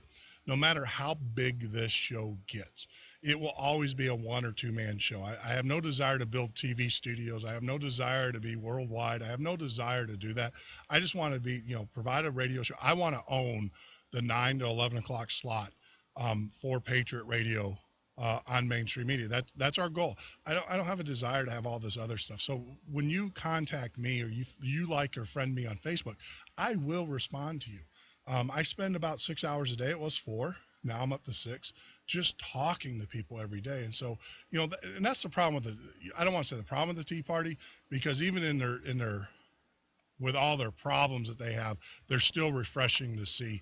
and everything. But I think, we got to avoid the cult of personalities that are out there and everything. And, the problem is, what's really, if I can interject, the problem that I see, I've got a very strong business mind and commercial as well. And I've always had that thought in the back of my head when I got to that point that I was doing what you're doing, that I would always remember the commercial aspect of it. The biggest problem that I see with what's going on with the Tea Party, with the constitutional conservatives, with the libertarians, but particularly the Tea Party, is that we've allowed the media to define who we are. We haven't gone forward and really nailed it with a campaign of 3 or 4 bullets that this is it. This is what we mean, and don't listen to what they're saying. I mean, I've got ideas if I could just figure out who to talk to really get the rebranding going in the right direction. I mean, I basically using their ammo against them. And if I just knew who to talk to, I know if I could get the right, and I know that this sounds ridiculously egotistical, but I've just been thinking about this and just talking to myself practically for nights and nights on end. I know that I could get the rebranding going in the right direction. It's like, it's almost like this is not your father's GOP. This is something new. Sure. That's what we need to do. We've got to we have to be the ones defining ourselves and not letting ourselves be defined. I'm continually amazed that somebody like Debbie Wasserman Schultz and the other idiots at the top of the Democratic Party, especially someone who's Obama, he's arrogant and inept at the same time. How in God's name are we truly this dense as a populace that this man has gained this much control? For God's sakes, he's reading off of teleprompters all the time. If this would have been Bush. Bush can put a couple sentences together. This is the thing. People and I talk. Not only do I talk to patriots out there and stuff, but like you, I'm not in a cab, but I talk to other people. I make sure that I listen to what other belief systems, what they're saying and what they're, and I have those discussions with them, and I'm not bashful about it one bit, because I come up from an attitude that, hey, look, that's your opinion, that's your belief and stuff, and that's perfectly okay. I have my belief and stuff. Now, where I have a hard time is where you want to take your belief and you want to impose it on me. You can believe and you can be a sheeple. There's nothing wrong with that. Right. Be a sheeple. You can go through life being a sheeple and thinking everything is okay and stuff. And that's okay if that's the way you want to live your life, but suffer the consequences for those actions. Just like I am a patriot and I believe that my government is out to destroy me and my livelihood and my family. And I believe that and stuff. And, let me suffer the consequences, and for those things. But I don't want to impose my beliefs. This is the thing. This is the big misconception, and we were talking about this. Actually, Dave Ramsey on one of our shows brought this up, is regardless if you're a GOP or liberal or whatever, where you start crossing the line is common sense. We're starting to throw just plain old common sense out the window. Now, if I was, and we have to learn to reframe our arguments so that those sheep will understand. And one of the analogies I use it right now is they talk about, well, we got to raise the debt ceiling because the country's going to go broke. And I'm like, okay, you're sitting at home, you get your bills, and you look at your income, whatever source you get your income from, but you look at how much money you have, you look at how many bills you have. Is it in your best interest to take out another credit card to pay those bills? Or you're at the point where you've taken out so much credit that your interest rates, you can't pay your sustainable living bills, food, clothes, shelter. You can't pay those because you're paying interest. And so when you frame the conversation like that, it's amazing that the sheeple, come back. But what scares me about because I have this conversation with a lot of people, they'll put it in their home thing. What scares me is that they still look at the government as their solution. Well, Obama's is gonna save me.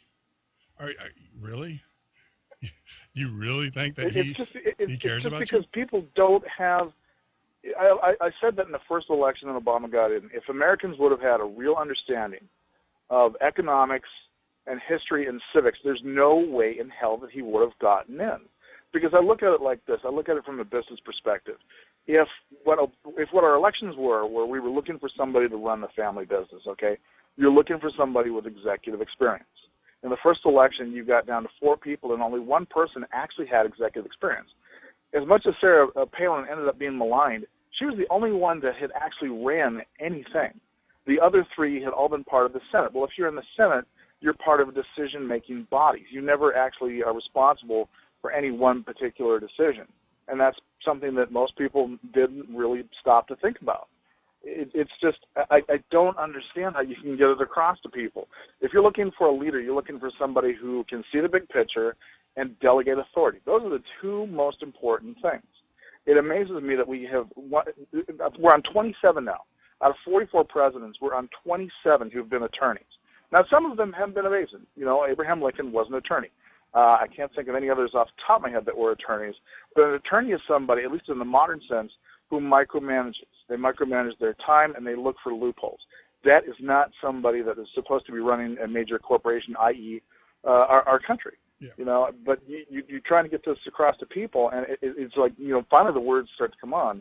But we're in the situation now between the low information voters and people who, I believe it was in the words of Ben Franklin, a man convinced against his will is of the same opinion still. Even, and I'm sure you know what I'm talking about, when the light comes on, you're still seeing them want to argue and believe in their point, and it wouldn't take much to push them back to their original point, their original viewpoint. Exactly, because, you know, you have, you know, we talk about sociology and anthropology and stuff and culture and stuff. You know, you're right. I mean, even though you can show, I mean, some of the conversations I have with individuals and stuff usually end up, well, you know, there's nothing I can do. You know, this is the thing. There's nothing I can do about it, so I'm just going to go through life, you know? And that's okay if that's the way you want to live. But once again, don't take, you know, I say this, don't take that mentality or that belief system and try to impose on it. Don't think just because you're going to malign through life, you know, haphazardly and stuff, don't think that I'm going to do that. And don't, you know, try to look at your government officials to basically make your behavior or your belief system the law of the land and make me an outcast. And that's what's going on. And, you know, and like I said, I see it all the time. I talk to people. It's just utterly amazing that we, you know, as an Americans for the most part are upset because the government shut down. They're not upset because of the reason why the government shut down. You know, you can stress this. The government has no more money. What they are basically asking the people to do is take out another credit card so they can put us more in debt. Now, I don't know if you saw this. And, you know, one of the things that we try to do here at the Midnight Patriot, you know, we'll you know, we want to be fair to organizations and to individuals and stuff. And I don't know if you saw this, but this actually came out today, and it's very appropriate because it's amazing that these individuals at Harvard, now, you know, we all know who came from Harvard. And by the way, President Obama was a lawyer before he had to give up his license, which is a whole nother topic. But yes, he was a lawyer. So was First Lady Michelle Obama. They both had to give up their license, their bar license. And it wasn't because they didn't want to pay the dues or the fees. There was other legal reasons why they had to give it up. I mean, we can spend days talking about Michelle Obama's connections there with the hospital and the patient dumping and all the things that she did when she was on the board of directors here at Cook County in Chicago, which I'm very familiar with. We can spend days about that. We can spend days about the real estate transactions and Tony Resco, the gentleman that Obama launched his campaign from, who's now sitting in federal prison. It's like it just doesn't matter. Yeah, it does not matter when you tell people these associations. Because they just don't care. We want to feel good. But, you know, here you go. I was talking to someone today about this. Now, you know, most people, after you hear this, I want to get your reaction. But I'm going to play this clip today. This came from Harvard today, Harvard Institute of Politics. It's about a 3-minute clip. After I get done playing, I want to hear your reaction of it. And I'll share with you some of the reaction that I got from other individuals. Good. Over the last few weeks, we've watched Congress bicker, the government shut down. Meanwhile, a group of Harvard students have put together their annual report of the United States of America, and it's telling a sobering tale. My name is Henry Scholl, and I'm the editor of the Annual Report of the USA, also known as ARUSA, for fiscal year 2012. ARUSA is a partnership between the Harvard Political Review, the Institute of Politics at Harvard University, and the American Education Foundation. The goal of ARUSA is to increase transparency with respect to federal fiscal policy.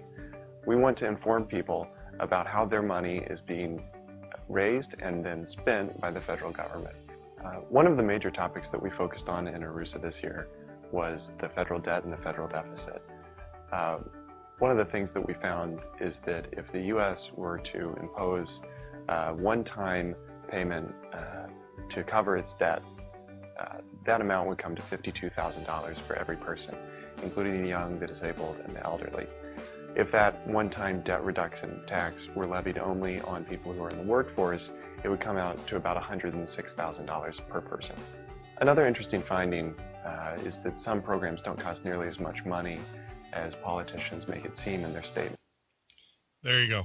I mean, I'll just stop it right there. And actually, after today's bill, that was actually just passed through the House. Mm-hmm. Every working American, pull out your checkbook, $123,000. Yes, I did see that. I'm glad that you reiterated, because I hate to admit I was having a hard time hearing the text of it. Yeah, okay. It's insane. It really is. Yeah, I mean, and that's the thing. And, so I was talking to some people that, sheeple, call them sheeple, mm-hmm. Today, and they were like, well, I don't have to pay it. That was their response to it. Well, it's not like I have to pay that. It's like, well, actually, you do. You're paying it every day when you go, fill up your car, when you go your income tax, Medicare tax, Medicaid tax, Social Security tax, Obamacare tax. All of those things are going to pay. Now, the problem is that, but even though you pay all this money out, it's not getting any smaller. It started at 52,000. It went to 106, and with a stroke of a pen and a vote today in the House, it's now at $123,000 per worker. Now, that's not me saying that. That's Harvard. That's Harvard Business. That's that have put that out there. I mean, it's just amazing. So, like I said, when I have that conversation with other individuals and stuff, and I had it today, they were like, every one of them was like, well, it's not like I got to pay it. It's like, what do I care? Yeah. And that's just, and that's crazy. And that's what's going on. That's the part. I'm sorry, go ahead. No, go ahead. This is your show. No, I thought it was your show. It's my show, but it's made for you guys. No. The only example that I have seen, and like I said, I'm doing this person by person, whereas opposed to you're doing it by show. And I have to walk a fine line, because I can't really offend anybody or make someone angry enough to get a hold of my employer. Then I'm going to be in it. But the one example that I have found where I actually see the lights come on in someone's home is when I tell people, look, it's like this. It's not you, but it's your kids. When they go to pay their taxes, understand, whatever it is that they're paying in taxes, they're paying half of it basically for nothing. It's just going to be covering interest. So that's where that's why it's so impossible, why it's so horrible that we have the deficit and debt that we do. You don't understand. I mean, right now it's Obama's got there's $11 going out for every $7 coming in. If this is your household, you couldn't maintain that very long before you just went completely under. Well, and those are the little examples. The ones that I found where lights will actually come on, it's like, wow, really? But then they're going to go and they're going to hear the mainstream media, which is where they're getting their news, and that little example that I've given is just going to be blown away. Oh, everything. And that's what I'm striving for myself, is the longevity of the information actually holding, having its effect and sticking with them. The thing that makes the light come on and stay on. Yeah. And I don't know if it's changing their source of information or what. I get most of my news anymore either from talk radio or directly from the internet, because I find that it's amazing what you'll pick up on the Drudge Report, and then you hear it 2, maybe 3 days later on the news. Yeah, no, it is. I mean, and I don't want to toot our own horn. I mean, one of the things that we're, if you go back to some of our past shows, actually, here at the Midnight Patriot, we're young in this. We've been doing this as our 7th, 8th episode and stuff. And I'm already, it's amazing because people say, hey, I'm so jealous of you. Yeah, no, people will be like, did you hear about this? It's like, oh, yeah, did you not listen to the show, episode 3? We were talking about that in episode 3. And they were like, really? And it's like, no. And we're starting to see that explosion here. So we're ahead of and it's not hard.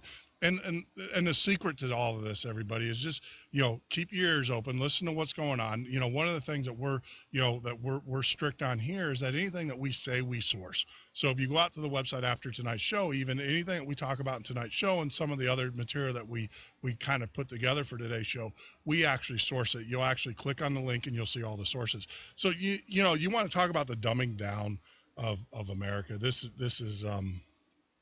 is crazy. And this used to be my favorite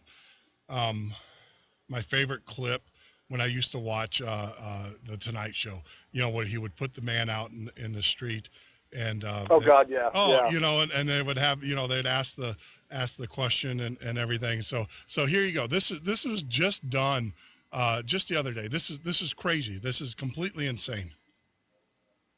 Hi everybody, I'm Dan Joseph with MRC TV. We're still in the midst of a government shutdown, and the blame is flying around. Some people are blaming President Obama, some people are blaming the Tea Party, but there's one guy who really hasn't gotten much blame at all, and that's kind of unusual these days. You guys know about the government shutdown, right? Yeah. All right, here's what I want to ask you guys.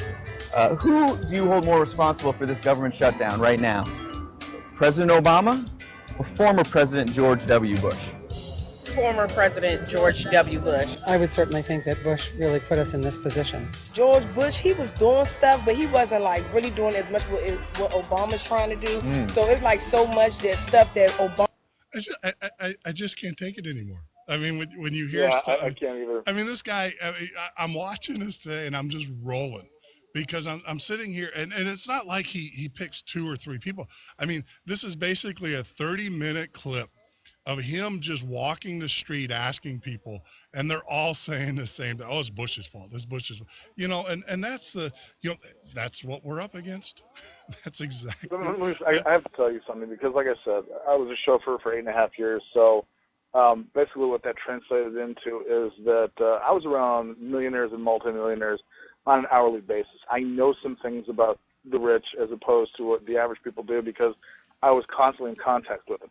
Now, obviously, these are people who had spent FaceTime with George W. Bush, who actually met him face-to-face and talked to him.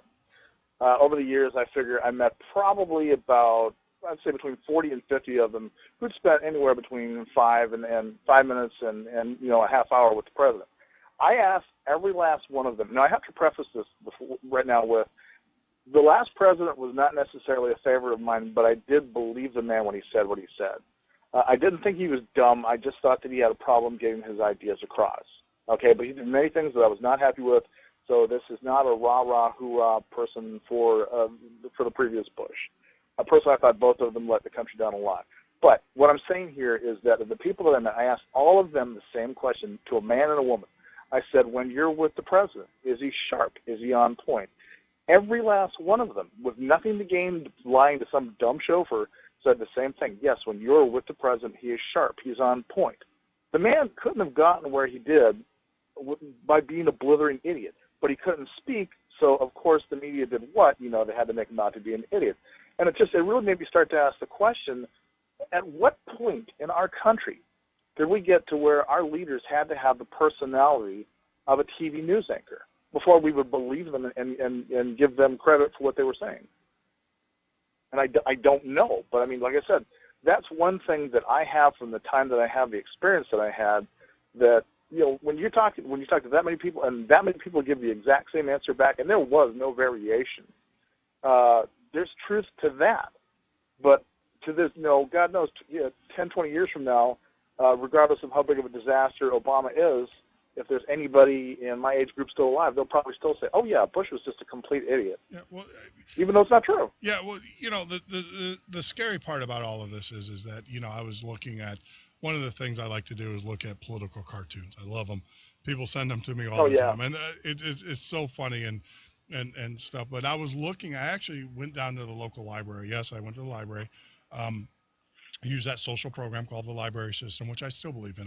I like books versus the electronic version. They tried to get me here in the studio to go green.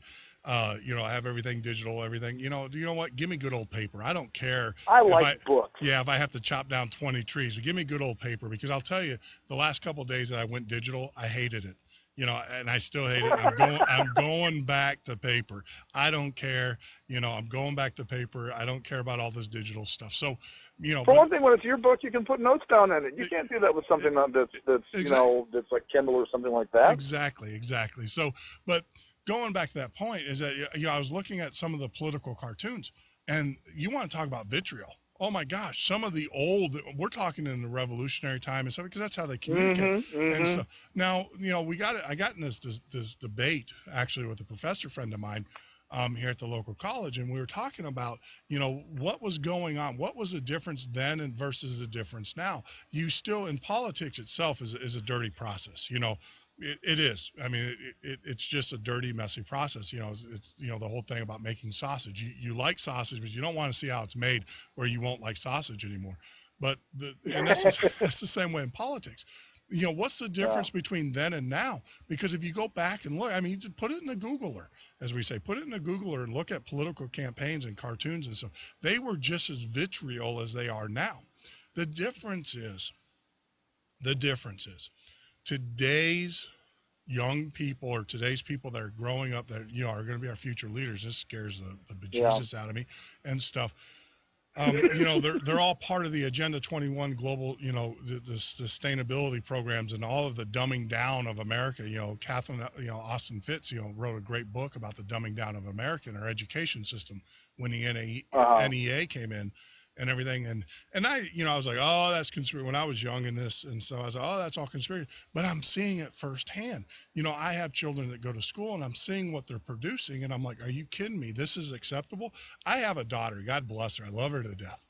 She's in junior high, but she's got it. She is probably going to take over this spot for me, because she's got it. She said, Dad, we were talking, and she's like, oh, I go to Huntington, so I could go to college, get the grants and all that stuff. And she goes, but you know what? She goes, all I have to do is go in class, do what the teacher tells me to do, and I'll get straight A's.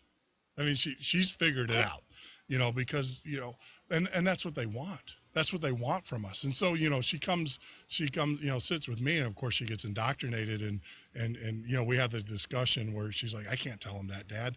And it's like, yeah, you can. You can tell them that. She was telling me she had a history teacher who was telling her that, what the federal government was comprised of. The fact that, the House and the Congress, they completely had it wrong, that the House passes the bills. And I was like, no, the House doesn't pass the bills. The House's function is to fund the bills that are voted on in the Senate, and the President of the United States signs them. So, but this is what's being educated, that whole warm and fuzzy, thing that's going on in school. And so this is the generation that's coming up that's going to lead us. And, that's why I'm a strong advocate. If you want to get into politics, or if you want to get into, being an effective force of change, and you're a Tea Partier, the best thing you can do, show up to your kid's school board meeting. Voice your opinion. Start there, because that's where the corruption begins. That's where these kids. Yeah, I'd love to, but I'm a grandparent now, so they're done and gone. Well, we all can do that. I mean, but you're a citizen. You pay taxes, right? Yeah. Yeah. I mean, go. I mean, this is for all this is not just for you. This is for all our audience. Go to those school board meetings. Be an active participant in those, because you'll see the dumbing down of America, and then you'll see it firsthand, and that's where it starts. Because the problem is that our children. There was a report that was given out about 2 weeks ago about America is that pretty much at the bottom of the scale when it comes to math and social sciences and science. Yeah. And that and that's not by circumstance. That's not because we have bad genes. That's by design. And Catherine Austin Fitts wrote a great article about, or a great book, and you still download it in a PDF, called The Deliberate Dumbing Down of America. And you look at these assignments. There was assignment, we were talking about Agenda 21 and the global subsistence program that's going on, and how they literally have a course book that they are giving to schools free. And inside this book, I was reading it. I was just amazed. Today, I was reading it today. I don't have it. I'll get a copy and put it up there. But is this the Common Core thing that they were doing? Yeah, it's the Common Core. And I saw something on the net. I'm sorry, I mean I saw something on the net where they said that thing looked like it was going to die stillborn because they can't get anybody en masse to get into it anywhere in the union. They're getting into it. The problem is that people are starting to fight it, and they're starting to see what it is. And see, it's a soft kill. And this whole process that's going on and this global change is going on, it's a soft kill. And those guys, we're not at the hard kill level yet. We're at the soft kill. So what they're doing is they're throwing things out there. The EBT system going down last week, that was a test. That was a test. That was I don't care. Like I said, I come from that industry, and I know, it's amazing. EBT's never gone down. Never had an issue with it. That is coincidental. Yeah, and so, excuse me? I said that is too coincidental. You're right. So what they do, especially right in the times that we're in too, with the whole government shutdown. Well, there was a letter that was sent. A lot of our listeners know this, but a lot of them don't. There was a letter sent out by the Department of Agriculture, which is in charge of the WIC program and all of those systems, saying that if Congress doesn't fund the government, you are no longer allowed to do the payments on the 17th. Put it in the Google. It's there. They have copies of the letters that were sent out to state agencies saying, we're not going to fund your WIC and your EBT programs, as of the 17th of November. So, I think what was, some of the back room things that were going on in the country was they shut EBT down, and then to show the politicians, say, this is what you can expect. And of course we saw it, you saw it in Louisiana with the Walmart basically being emptied, with the looters. I'm going to call them looters because that's exactly what they were. They were looters. Now Walmart is being told by the government, hey, you got to pay the bill because our system was down and, you got to pay the bill. And Walmart's, point is that, well, if we didn't allow these people to do that, they would have destroyed our store. Exactly.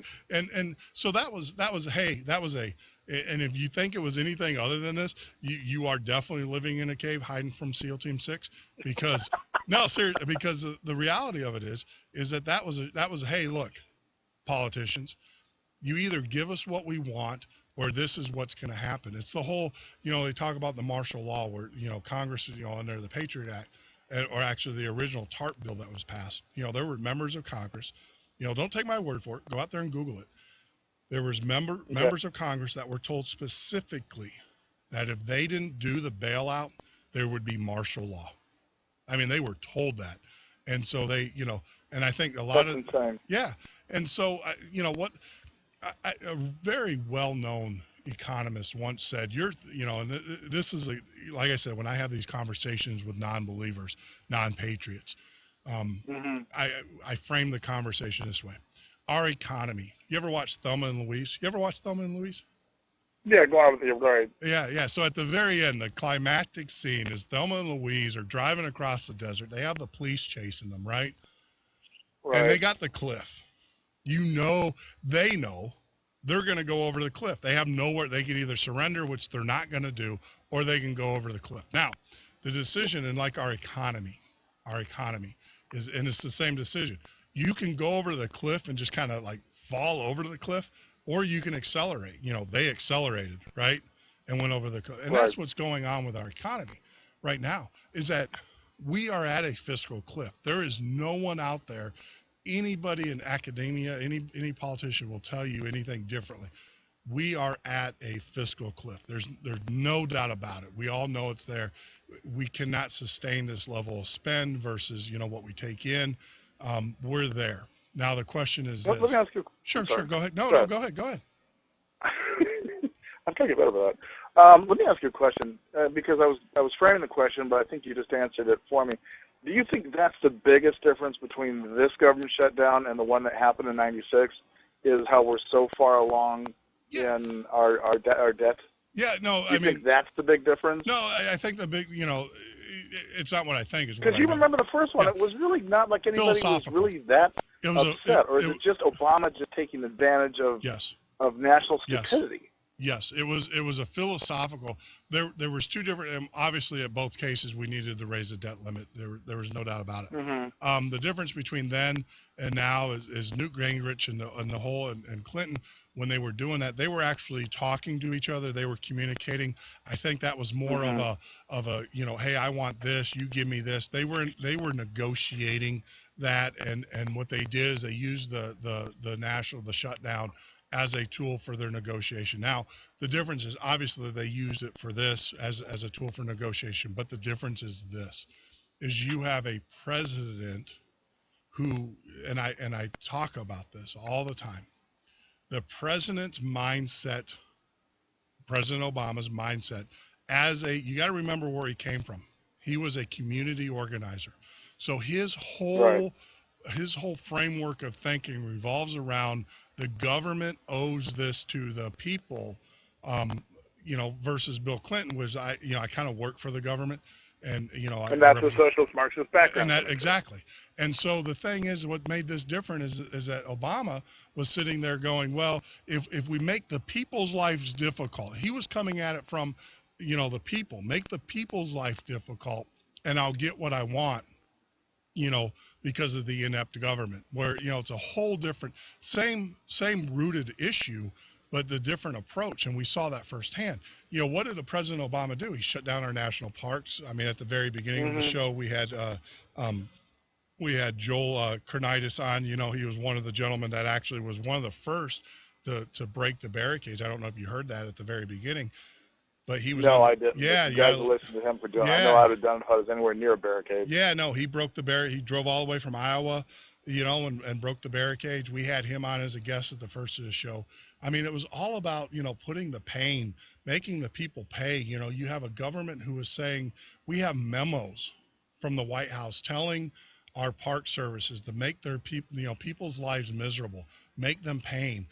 So this is a government this is an organization within our government who can care less about us as people. Now, if you listened to the show last night, I reported on it. Here's news, and I don't know, when this is going to hit, but you heard it here first last night. If you were listening to last night's show, we were talking about Obama during all of this that was going on, and he was shutting down the parks.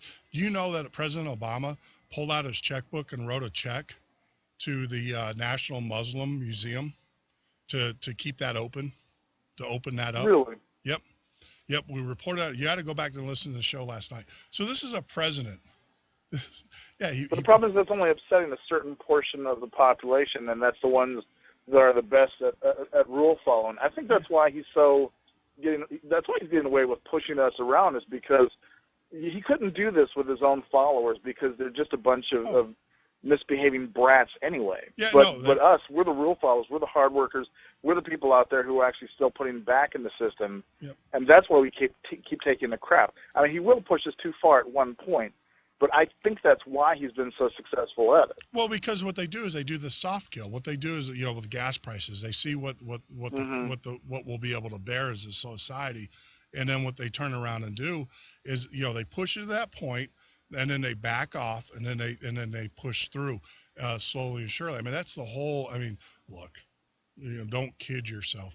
These guys have anthropologists and sociologists and all of those people, on their teams, and they're studying. Look, the job of government is to get bigger. I don't care what you say. History shows you that. The one function. Oh, no, it's obvious. It's gotten bigger. It's gotten bigger all through our lifetime. It doesn't matter who the government is. If you go back, to the Roman times, if you go back to the Egyptian time, the goal of government, the ultimate goal of government is to get bigger. That's its goal.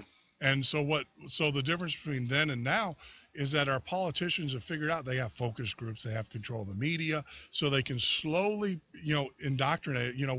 We're fish. When my daughters bought their first fish, what do? You take the fish, you put it in a tank, in a bag, and let the water kind of cool around. That's how you cook lobster and stuff, or they'll jump out or get out. Yeah. You slowly, as a slow boil. So that's exactly what's going on. And you're absolutely correct. There's a point in which, and this is the scary part about Obamacare and stuff, and is that, I don't know if you know this, we were going to report about it today as well, is that when you sign up for Obamacare, they actually ask you to go out and register to vote after you sign up for Obamacare. Really? Of Yeah. course. Like So- he's going to miss that opportunity. Yeah, so this is the thing. The reason why Obamacare is so important, especially the Dems in the coming elections, is that can you imagine that we think about the power that they have over our elderly. If you vote this way, you're going to lose your Medicare and Medicaid. So you got grandmother who's like, oh, I can't lose that because that's the only way I'm living. So she's actually going to vote. They use that as a tool. So I can already tell you, mark the calendar, October 16th, 2013. Jeff Norton said on the Midnight Patriot radio show, there will be an advertisement in the next presidential election that if Obamacare still sticks, and it looks like it's going to stick, but if you vote for so-and-so, you will lose your health care. And I've said I can see that coming. I can see that coming, except, and once again, maybe this is just me being the glass is half full, and that cute waitress is coming over to give me her phone number, just ridiculously optimistic. But I have to feel that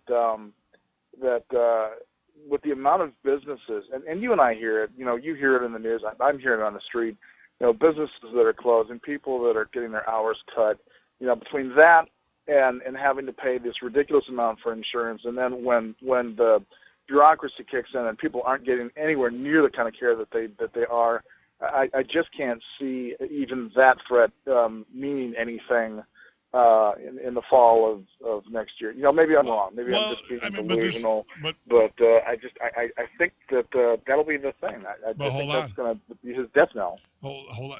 And a lot of people think that same way. But see, it's that soft kill. And this is what I believe. And there's only one way. Let's see in history. And like I said, I talked to a bunch of patriots on Facebook and everything.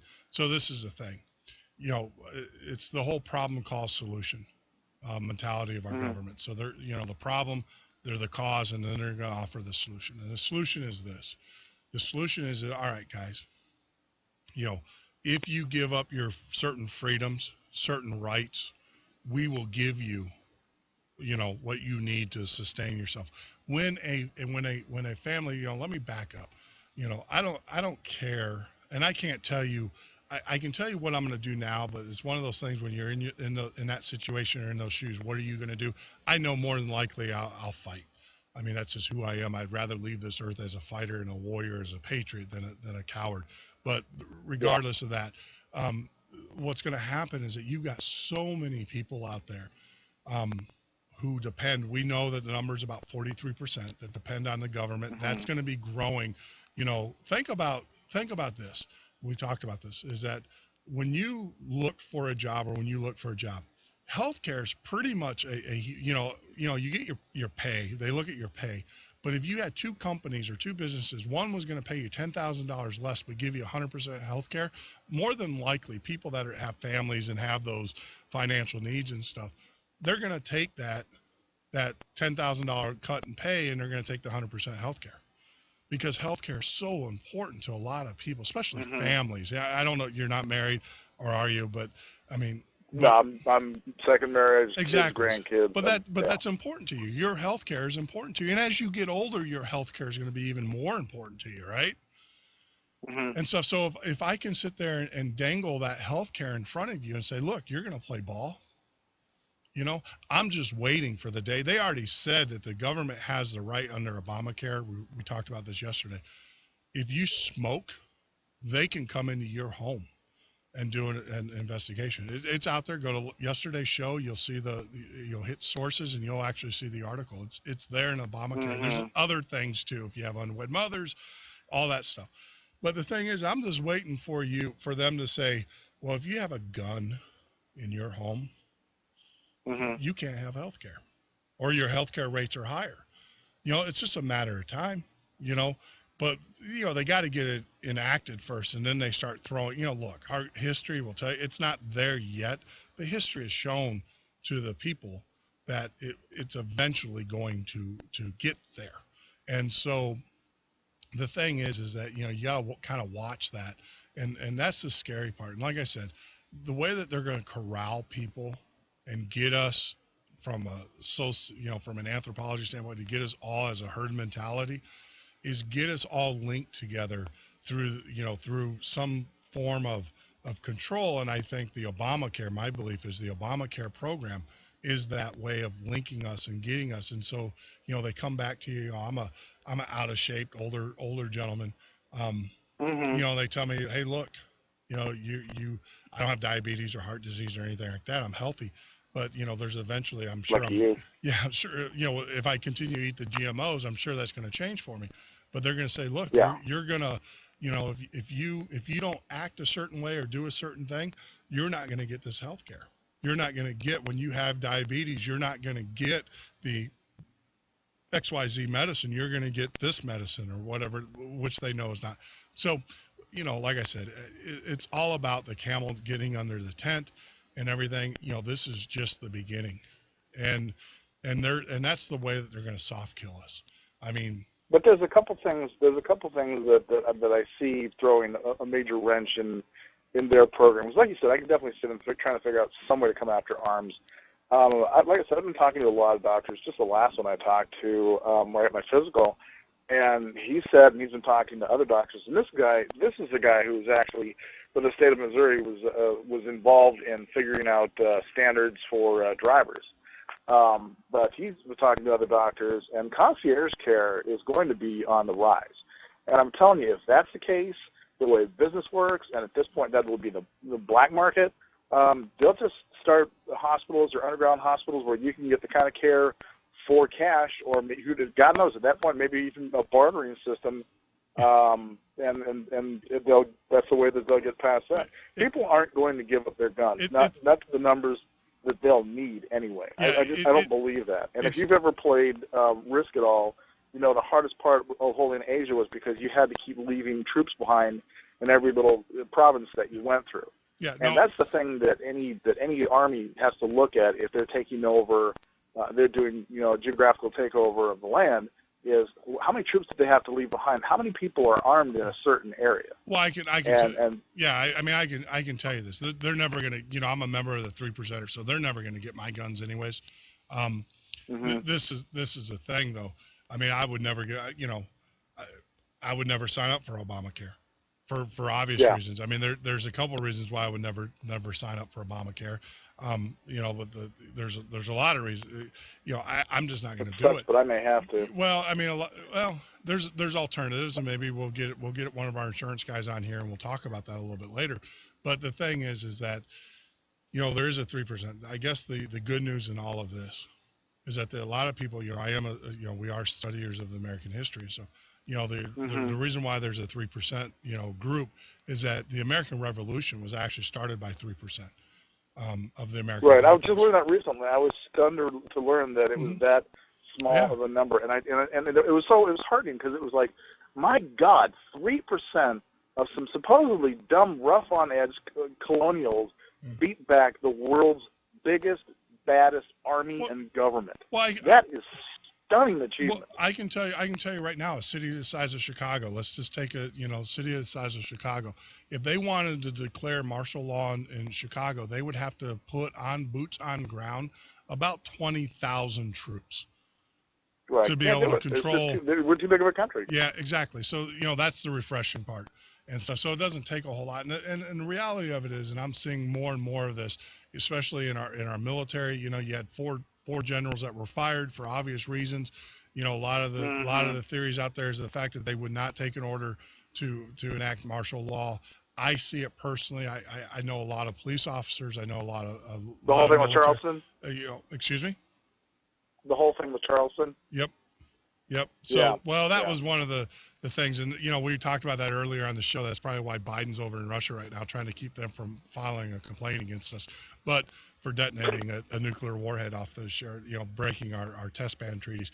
But the reality of it is I talked to a lot of soldiers, I talked to a lot of police, and when they were doing the gun ban, let me do this real quick before we go. For all of those that are listening to us on Blog Talk Radio, you can listen. We're going to get dropped here in a second, so you can actually rejoin us at www.themidnightpatriot.com. What I'm going to do for everybody, we're going to carry this conversation. We're having a great conversation. This is exactly what the show's about with Wade some of the other callers and stuff. So what we're going to do is we'll carry this into a 3-hour show. So just bear with us because we still got a ton of news out there to get out to you. But if you want to reach us, you can actually give us a call at area code 262-997-0607. That's 262-997-0607. That's the best way to reach us. That's our new number for the radio show. So going back, to that is that, obviously we have the nuclear detonation that went off, or supposedly went off of the Carolina coast. But the other part of it is, and is the part that a lot of these generals are telling Obama, and I know this firsthand. We're pretty close to the naval station, and I've got several Marine officers who have left the Marine Corps, and they all cited the same thing, is that they would not follow basically the Marine Corps that they joined is not the same Marine Corps under Obama. They don't want anything to do with it, so they left. Right. They left, and so we're seeing that, so hopefully we have a group of soldiers and law enforcement, that are member of the Oath Keepers. If you are listening, you are a soldier or law enforcement, any kind of civil servant like that, we ask that you join Oath Keepers and renew your vow for the Constitution of the United States. But like I said, most of the conversations I've had with those individuals are all, hey, look, I would never come to your house and try to take your guns. Are you kidding me? So I mean, that's the thing, is that no, they've all said that. They're like, Jeff, you're and most patriots are that way. And I don't have an arsenal, but I know how to use them. But they're like, I would never do that, because you're not breaking any laws, you're not doing anything, and that's illegal. That would require me to do that kind of restriction on your life, liberty, or pursuit of happiness. So that's refreshing to hear that. That is refreshing to hear that. Yeah. So hey, I appreciate you calling in and stuff. Keep the faith. Keep in touch with me. I will send you out some information actually on the setup and stuff. We'd love to have you. Of course we would sponsor. Yeah. I appreciate. We're growing. We're, like I said, this is our 7th, 8th show. I can't even keep count. Our 8th show. We're learning, and we make a lot of mistakes and stuff. But the main thing is I just want to let people know the reason why we started the Midnight Patriot, the podcast, the radio show, was to give people timely Patriot news and events, but to also give you a voice, to get you, engaged in a conversation. A lot of the conversations, we'll get about 1,000 of them going on Facebook on a daily basis. Well, we can give you that voice. So feel free. Wade, you have our number now. Can I say something to your audience real quick? Yeah, go ahead. Help yourself. Okay. People, this is one thing that I tell all the people that I run into, and it's not just people in my city, it's people that are crossing through. I meet people from everywhere. And the one thing that I say is the two things that will always keep us free, that I believe to my core, no matter what they try to do to them, are the First Amendment and the Second Amendment. And in this case, the First Amendment is the new media and how we're all talking to each other. And that's what they've tried so hard to try and control talk radio, because it's an immediate medium. As soon as something is new, someone calls in and everyone's talking to you about it like that. Bam. The second thing is the Second Amendment. They will, if a population is armed and informed, they cannot be taken over. History is not going to repeat itself here. It cannot, it will not. And if people like us band together and stay together, we're going to come out on top. We will come through this. Absolutely, absolutely. And I think the key part to that is standing together, banding together. The best way to do that is to join local organizations at the local level and work yourself out. We have to have, and I'll stress this to all my Patriot listeners out there, you have to have another way of communicating. If that's starting a ham operating group, doing that, if that's opening up your own internet radio and then going on to terrestrial radio or whatever, that's the way we communicate. The other thing too, the best way to communicate is just, join those friendships, find good quality people that you can rely on, because there's going to be a point in any national preparedness or anything like that where you're going to have to rely on your friends and your neighbors and stuff. When I can tell you right now that if the stormtroopers came kicking through my door, I have about 20, 30 friends in my community that would be there to defend me and to help defend my family and take care of my family.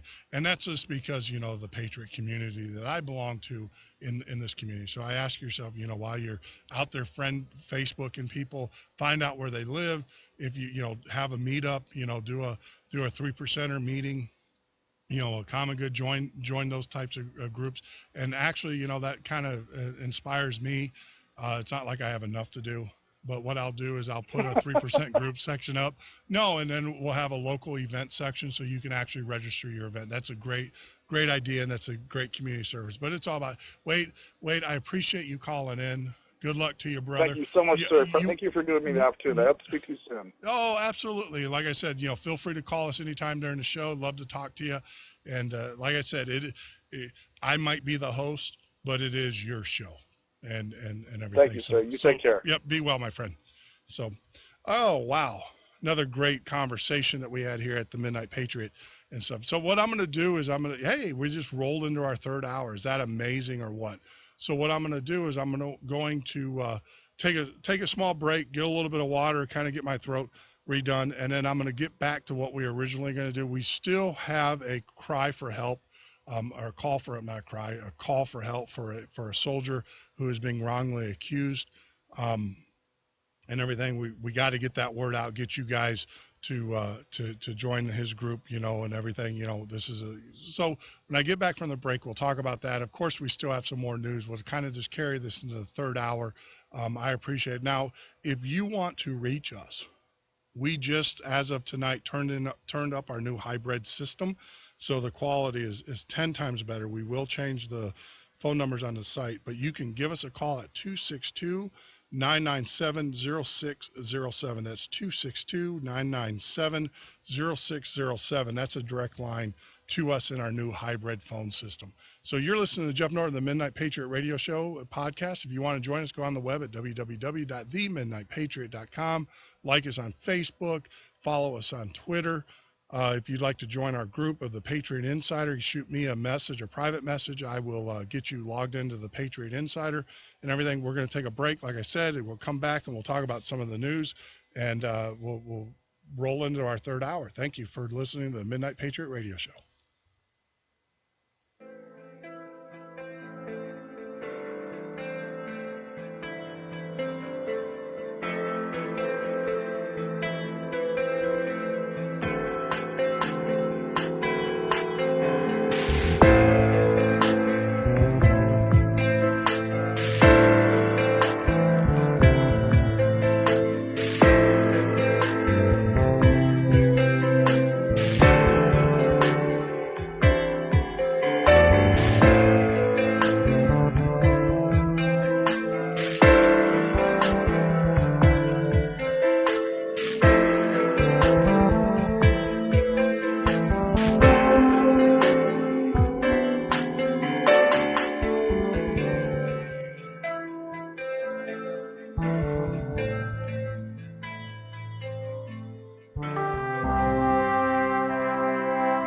America, welcome home the brave.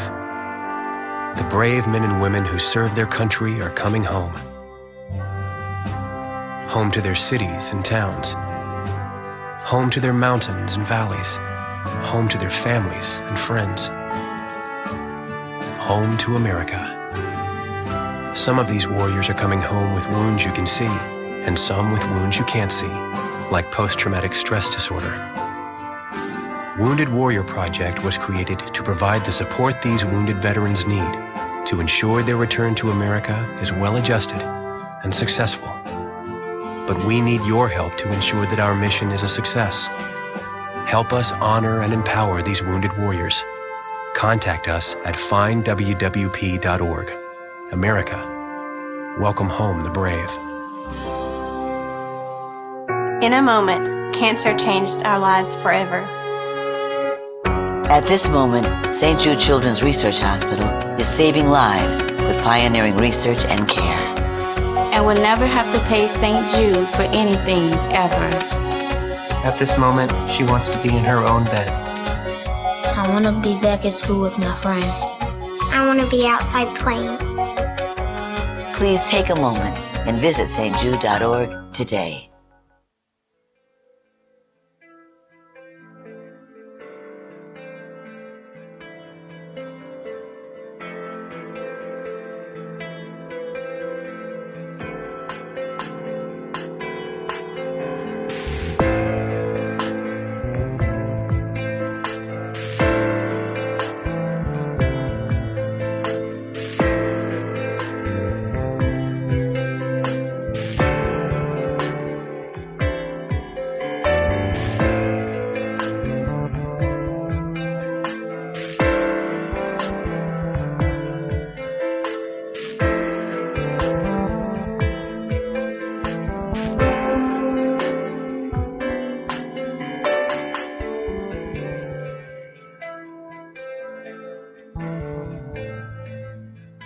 listening to the Midnight Patriot Radio Show. My name is Jeff Nord. I'm your host. Hey, this is hour number 3. We were planning on putting together a third hour starting next week, but man, with the quality of the conversations, the special guest that we had, Joel Kurnitis, earlier today, and everything, lo and behold, it's amazing. We're already in hour number 3. You know, a very wise person once told me that if you ever want to see God laugh, tell him what your plans are. And that's the truth for us. You know, we were planning on going into the third hour or the third show or the third hour show next week. It looks like we're already there. I don't have a problem with it. Like I said, there's so much information, and frankly, I love talking to fellow patriots.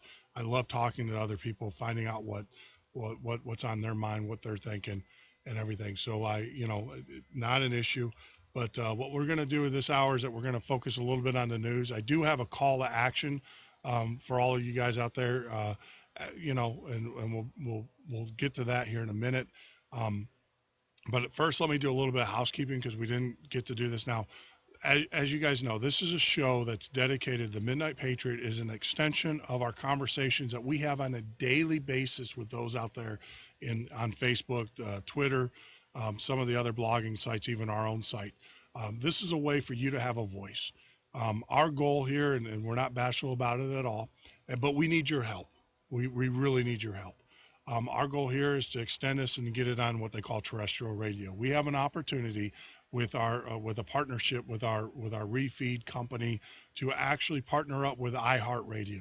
iHeartRadio has about 180 million listeners. You want to talk about the impact that we can bring and everything. So, and the only way that we can do that is to build a good quality show. Now we're learning, and we joke about it, but the reality of it is that we are in what I like to term as the minor leagues of the industry. So we're on the Spreaker system. The Spreaker allows us to polish our show, get guests, learn some things, kind of get our bumps and scrapes and stuff before we go to prime time. But our goal is to go to prime time. We want to own this slot from 9 until midnight. It was 11, but now it's going to midnight, obviously, with the third hour. We want to own that slot. You can join us on the web at www.themidnightpatriot.com to get the call-in numbers and everything like that. I'll try to be a little bit more receptive. I know that we had a couple calls and everything on the Skype phones. Wasn't able to get to them quickly and stuff. So we're going to work on that. And that's why we're here and stuff. But like I said earlier, we're here to serve you. If there's a topic you guys want to talk about, feel free to give us a call. Our new call-in line, I'll go ahead and announce the number now. Feel free to give us a call. It's a lot higher quality than what we were using with Blog Talk. Is 262-997-0607. That's 262-997-0607. We'll get that changed out on the website, but we'll get that out there soon. So the other way that you can support us here in our efforts at the Midnight Patriot is obviously through advertisement. Now, if you know of a business or you own a business that you feel that your products and services will serve the Patriot community, feel free to give us a call. We have probably the lowest rates because we are growing we are growing this. We started out with one listener, believe it or not, our first show. We average now about 100 to 150 listeners live. And then we get our downloaded listeners because of all the different services through Blog Talk, through iTunes and stuff. And when you add up SoundCloud and all the different modes that we deliver, we're up to about 150 live listeners. Our goal is to get about 14,000. So you know that on the internet listeners. And then at that point we go mainstream. We were told that once we reach that level of constant listeners on our show, we'll be able to go to iHeartRadio, which will open us up to about 180 million potential listeners. So you can, see that. But if you want to support our efforts here, I ask that, just shoot me a line, like us on Facebook, join us on Facebook, or just shoot me an email, Jeff, Jeff, at themidnightpatriot.com. Our advertising rates are pretty, cheap. Inexpensive. I shouldn't say cheap because you get a lot of value for those. For $5 a month on a 30-day cycle, of course, you'll get a banner ad on our site, and also you will get an advertisement within the radio show. Right now we're doing the PSAs and stuff, but we will do advertising on, within the show. So you get a 30-second clip there. The other thing is that you'll, for an additional $3 more, you can get a 1-minute clip and a bigger banner. So if you know of a business or you own a business and stuff, and that's a great rate. Like I said, you're already hitting about 100 to 200 Patriots on a daily basis, and these are people that are already ready to buy your product. So for that, cost of investment as a business owner, it's minimal and everything. Now the thing is because we also appreciate the fact that you're supporting our efforts here, is that we will carry that into. Now I was talking with my business manager. I'm not a business guy. I'm more of a radio talk guy. I was talking with the business guy. What we'll do is that, we'll give you that rate as we grow this business for the first 6 months. So any other offer prior to this, we're going to negate. We're going to give you that rate. You're guaranteed that rate. No matter if we explode this in the next couple months, you're still going to get that rate for the next 6 months. Now, if you're an already advertiser with us, what we will do is we will guarantee that you will not get an increase in your ad rates for the second 6 months. That's right. For the second 6 months, you will not get a rate or an increase in your ad rate. Now, that carries you basically for 1 year. So you're basically locked in for a period of 1 year. Now, after that, of course, the rates will go up and stuff. And we'll talk with you. Like I said, one of the things is that I'm very loyal to those that help me get where I'm at. And we can talk about that as part of the. So feel free. Now, if you don't have the money, if you can't afford it, I understand. I mean, times are tough for everybody. I know for a fact times are very tough for everybody, and I get that. But the best way that you can help us get to that 14,000 mark is tell your friends about us. Make suggestions to us to help us improve our show. Join us on Facebook. Like I said, all the information that I get from friends and people that send me messages throughout the day. I spend about 4 to 6 hours a day just going through that information and communicating. Now, my promise to you is this. If you send me a message, I will respond to you. And, I try to do that. So if you have a suggestion that will help our show be a little bit better, please let us know. If you want to volunteer, please let us know. One of the things that we are going to be doing, here's a great suggestion I got from a gentleman yesterday.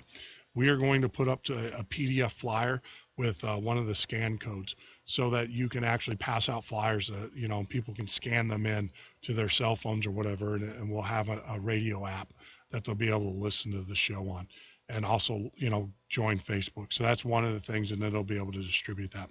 The other thing that we're going to be doing, I don't know if you heard the conversation with Wade, we have a lot of bandwidth here. We use it for now 3 hours a day.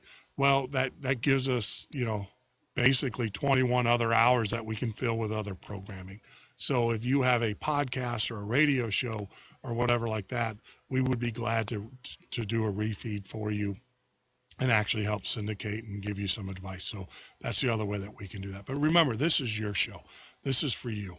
So if you want to give us a call or whatever, if you're listening and everything, and you want to talk about some of the topics we talked about tonight or talk about some other topics, I'm okay with that. You can give us a call at our new call-in number is 262-997-0607. That's 262-997-0607. Or, of course, you can join us at Skype us always at the Midnight Patriot is our Skype. I do have the screen up, so I'll be able to catch your call, and I do apologize for those two gentlemen that called earlier, Quentin and Mark, that I missed your call as we were on our long talk. It's all about us learning how to be better hosts and everything. So, let's get to the news. Let's talk about a couple things that we raised for the second hour, and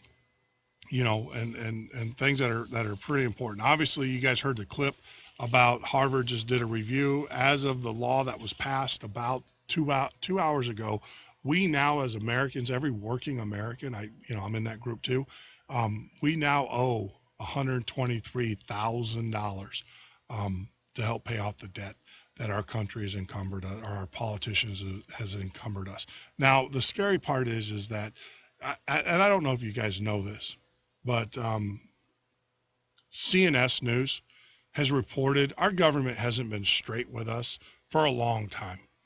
And it's obvious. I mean, we all know we're in a den of thieves up there and stuff. But this is something that prior to this government shutdown, the government actually froze its debt for 150 days prior to in the Treasury. So who's to say that, even with this negotiated deal, it's not a deal, this negotiated ripoff, call it what it is, that they're not going to lie to us and actually freeze it and then get us later and everything. So the other thing too is, I don't know if you guys know this, and this is kind of too late, but I guess it's better than nothing. CBS News is reporting that the House committee is to launch an investigation on Obamacare website. Okay. So they're going to look at the website. Why don't they look at Obamacare? I mean, seriously. We have enough there to know that the president lied to us. You can listen to the audios. We have them. Is a tax, not a tax, not a tax, is a tax, is not a tax, not a tax, is a tax. We also have audio, believe it or not, of the president talking about the fact that, this is a step to the one-payer system. Actually, let me key that up for you. I mean, you have to listen to this. This is the type of stuff that we're fighting America. We talk about the government is doing X when actually they're also doing Y and Z to us. President Obama, and I call him this, and he can say whatever he wants, or people can say whatever they want to about me and stuff. He is a great deceiver. There is no doubt about it. This president of the United States has deceived this country, and there's just no doubt about it. I mean, and don't take my word for it. Like I said, I have a small video. Why don't you listen to this? We are 5 days away from fundamentally transforming the United States of America. And the way to make government accountable is make it transparent so that the American people can know exactly what decisions are being made, how they're being made, and whether their interests are being well served.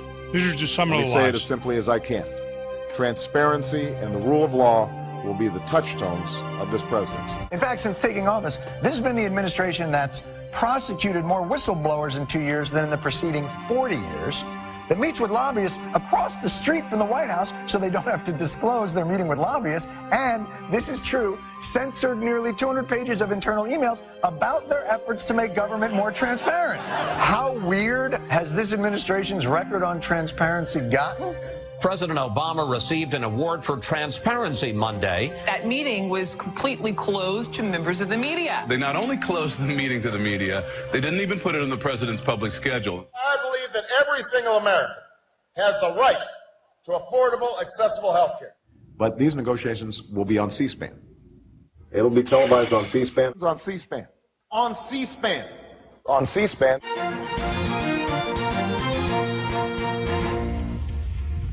C-SPAN founder and CEO Brian Lamb tells the Daily Caller that C-SPAN's cameras need more access in Congress. Would you have liked to see C-SPAN in the negotiations to see what was going on behind closed doors?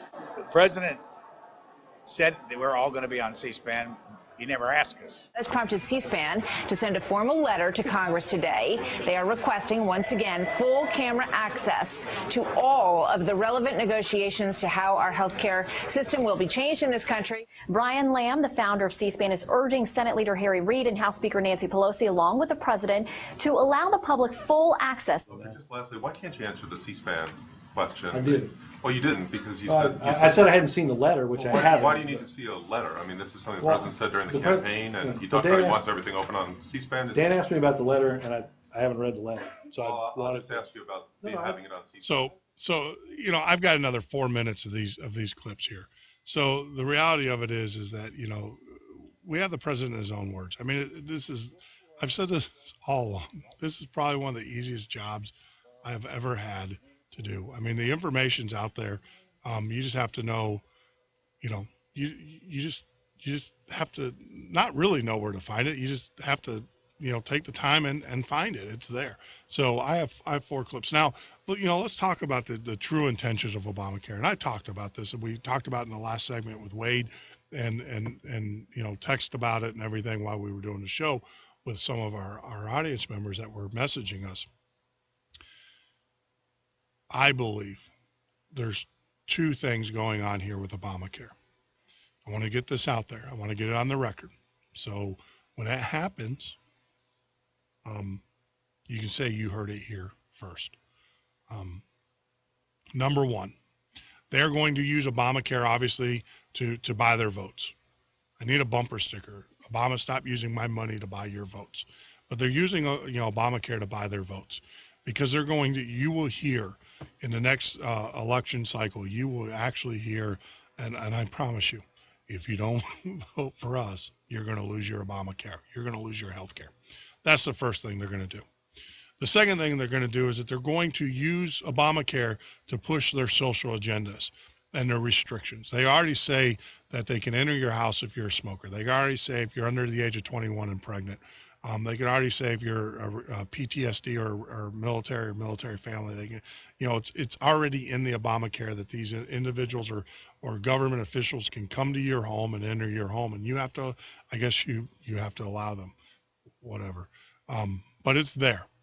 It's there. I'm not making this up. Go out there, read it. Go to our website, download it, read it yourself. So it's only a matter of time where they come back and they say, if you have a gun or a firearm in your home, if you participate in this sport, or if you do this or do that. Dave Ramsey I actually had a segment from him a while back, and Dave Ramsey actually said, the whole problem with this is the numbers just don't add up. And he's right, the numbers just don't add up.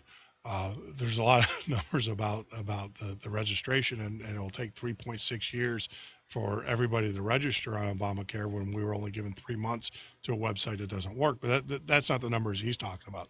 The numbers that Dave Ramsey is talking about is you can't expect an insurance company to insure people or to put a mandate on them that they have to insure people at the same rate for risky lifestyles versus people that are healthy and everything like that. So it's only a matter of time that if you're overweight, if you're diabetic, if you're that or whatever, that's going to do that. Now this is where I think this is all going to lead.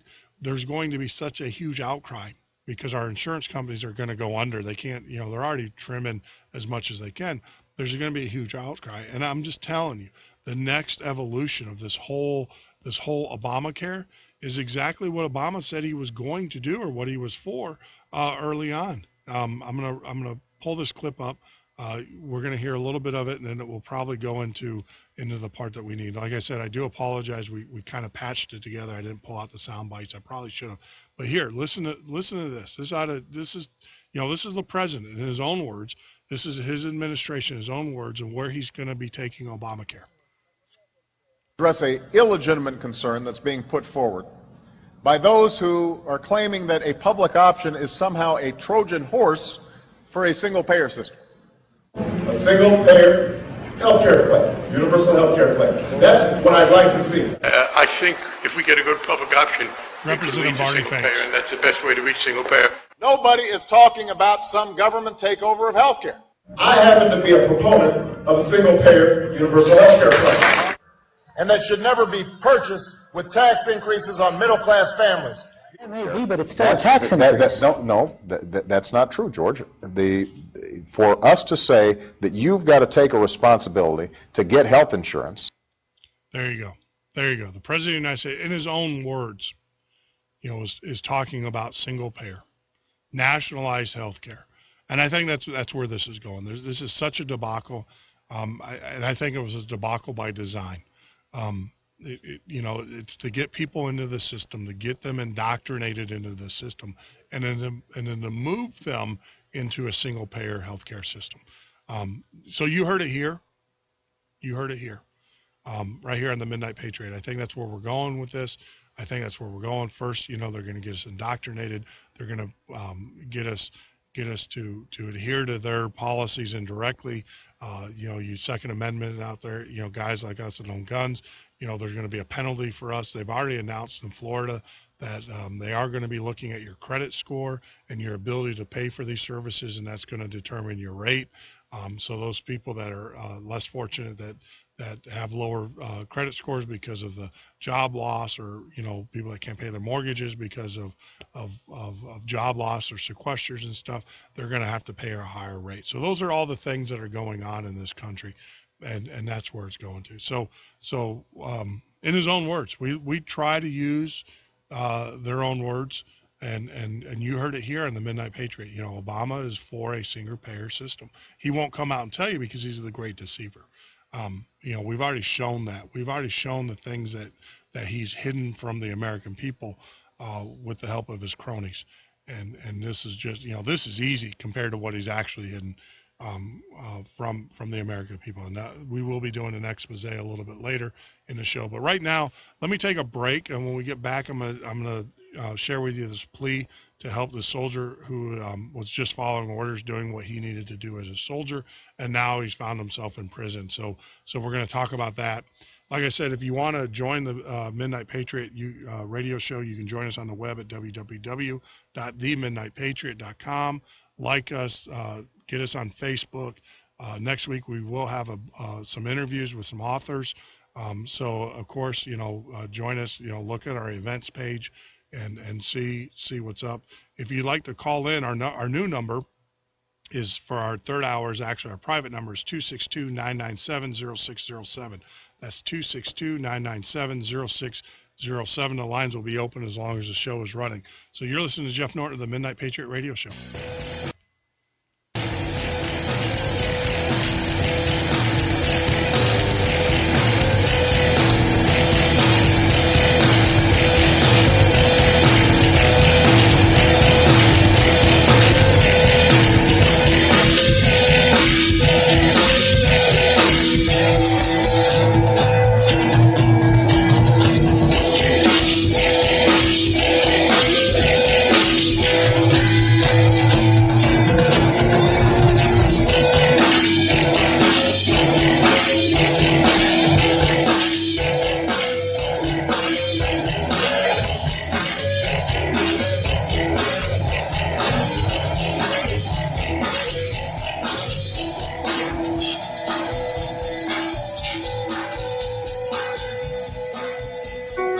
In a moment, cancer changed our lives forever.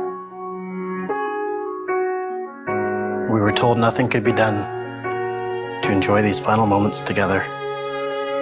But in that moment, when all seemed lost, St. Jude Children's Research Hospital gave us hope. Because at this moment, St. Jude Children's Research Hospital is saving lives with pioneering research and care. We're changing the way the world treats childhood cancer by sharing our discoveries with doctors and scientists everywhere. And we'll never have to pay St. Jude for anything, ever. At this moment, she wants to be in her own bed. I want to be back at school with my friends. I want to be outside playing. Please take a moment and join St. Jude in finding cures and saving children. Visit stjude.org. America, welcome home the brave. The brave men and women who serve their country are coming home. Home to their cities and towns. Home to their mountains and valleys. Home to their families and friends. Home to America. Some of these warriors are coming home with wounds you can see, and some with wounds you can't see, like post-traumatic stress disorder.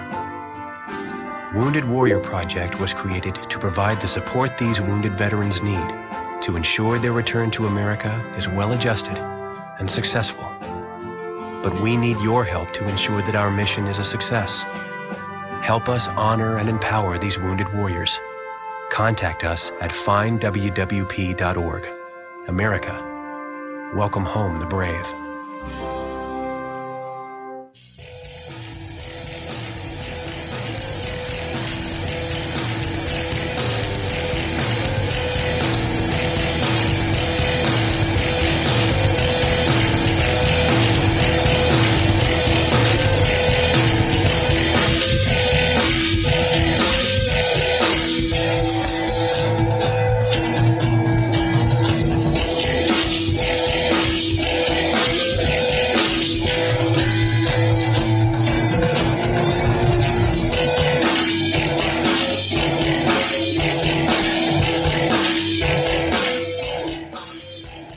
the Midnight Patriot Radio Show. I am your host, Jeff Norton. We are actually in the third hour, a little bit ahead of schedule. We actually weren't planning on doing an hour 3 until next week, but hey, you know, things happen and stuff. So as promised, you know, we honor our men and women of the armed services. We appreciate everything you guys do.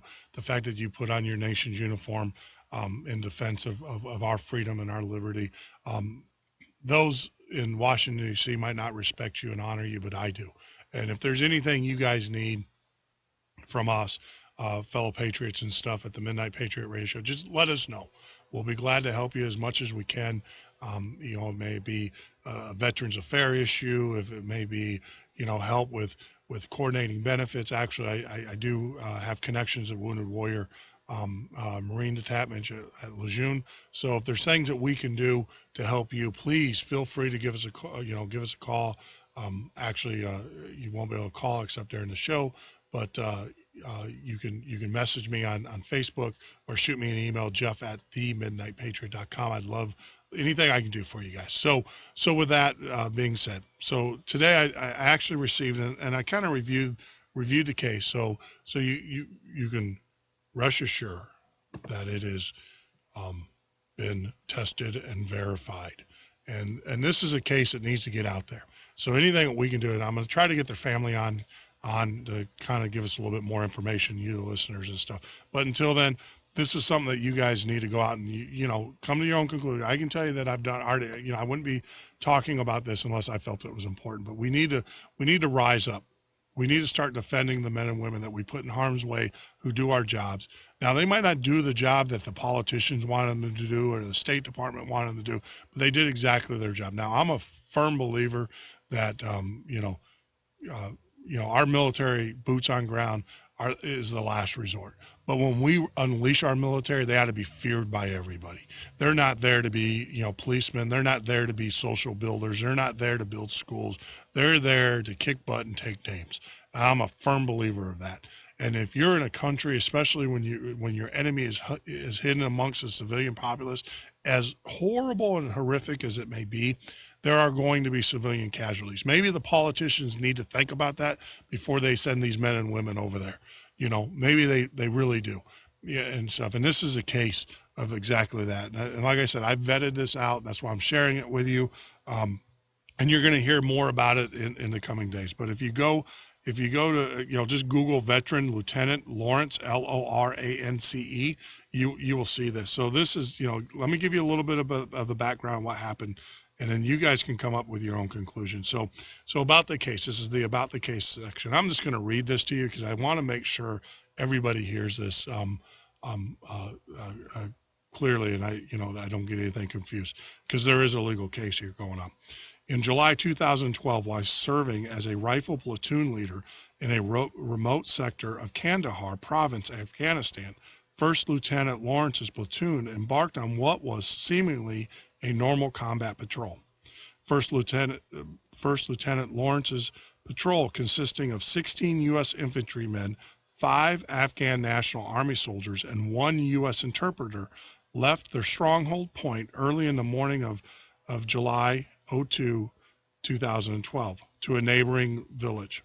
The platoon knew this village all too well, as only days before, one of their brothers, a U.S. soldier, had been shot in the neck at this very village. So they're going into a combat. Obviously, they're in Afghanistan. They're going to a village. There's hostiles there, and the village has already proven that. So this is the situation that they're going. Having constant contact with overhead U.S. Army helicopters, it would soon become apparent to First Lieutenant Lawrence that the platoon had headed into enemy-held territory. Army pilots warned First Lieutenant Lawrence over the radio of enemy presence in the northeast and west of the platoon's position on the ground. So they're basically surrounded except to their south side.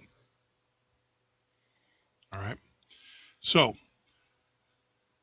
Lieutenant Lawrence confirmed with the pilots a good description of the enemy, and the pilots continued to track and provide overhead surveillance for Lieutenant Lawrence's infantry platoon, who was traveling on foot in a mine-ridden Afghan terrain. The soldiers were operating in a terrain that the Army had deemed too dangerous to drive vehicles due to an extensive damage to vehicles as a result of mine explosions. So here you go. They're in foot. They're in combat. They're in an area which is known to have enemies. They had a soldier fallen a couple days prior to. They have helicopter support that's overhead, that's telling them, what's going on. They're basically surrounded north, south, northeast, and west. They can't retreat, aggressively because they're in a mine-ridden area. So, that's the picture that I want to make sure that you guys understand. The soldiers were operating a terrain that the Army had deemed too dangerous to drive vehicles due to the expensive damage to vehicles as a result of mine explosions. In an effort to preserve their vehicles, the infantrymen walked everywhere on foot behind handheld mine detectors. So the military said that, I don't mean to laugh, but they too dangerous for their vehicles, but you guys go forward. That's what soldiers do. That's why we honor you and stuff. You do things that we would never dream about doing. As the patrol approached the village, the Afghan National Army soldiers who were on point, leading First Lieutenant Lawrence for munition, raised their weapons and poised to open fire upon two individuals who were sitting on a motorcycle at a distance observing the patrol's movement. The individuals met the exact description of what the Army pilots had told First Lieutenant Lawrence moments earlier. So two individuals, obviously you're in a combat situation. You got two individuals who were described by the helicopters. So, let's kind of go into this a little bit more. Several factors played into the decision-making process. First, the two individuals were sitting idle at a distance observing the U.S. patrol. In that area of Afghanistan, it is a common practice for Taliban fighters to use what the U.S. calls spotters. This is a tactic that Taliban uses to communicate with one another. Many times the U.S. is able to intercept the radio transmission and confirm that these are Taliban. Intelligence report for the area identified, number two, intelligence reports for the area identified any person owning or operating a motorcycle was Taliban, as there was no local population living there. The local population had long since moved out of the area because it has been taken over by the Taliban. Essentially, if they were in this area, they were up to no good. The only other non-Taliban actors in this area were farmers who commuted from their home south and river to farm the land that has been left abandoned. Number three, July 1st, 2012 was the official start of the Afghan in the lead. The U.S. generals in chain of command did not specifically delineate what this meant. When asked his company commander before taking command of his platoon in late June, Lieutenant Lawrence sought clarification as to what exactly Afghan in the lead meant. The company commander replied, "If the Afghans don't want to patrol, we don't patrol." The guidance was vague. The U.S. general should have very clearly specified the modification. All right, so that's number three. Having only let me back up here. I get ahead of myself. This guidance was vague. General, any current engagement, many platoons simply stopped patrolling, which set the stage for the Taliban to retake the territory. When the U.S. is absent, there is a power vacuum.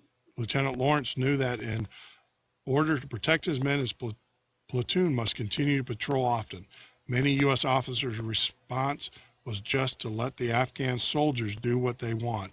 After all, it's their country. Lawrence was not of this belief. Lawrence believed that if any unit or joint patrol that the U.S. participates in must abide by U.S. laws. Essentially, Lawrence was not comfortable letting the poorly trained Afghan soldiers call the shots. All right? So that kind of lays the stage for you. Having only seconds to react, First Lieutenant Lawrence made a decision to protect his troops by preserving local human life and preventing possible collateral damage by ordering the Afghan army soldiers to stand down. The poorly trained Afghan soldiers were trigger happy and at best very poor marksmen.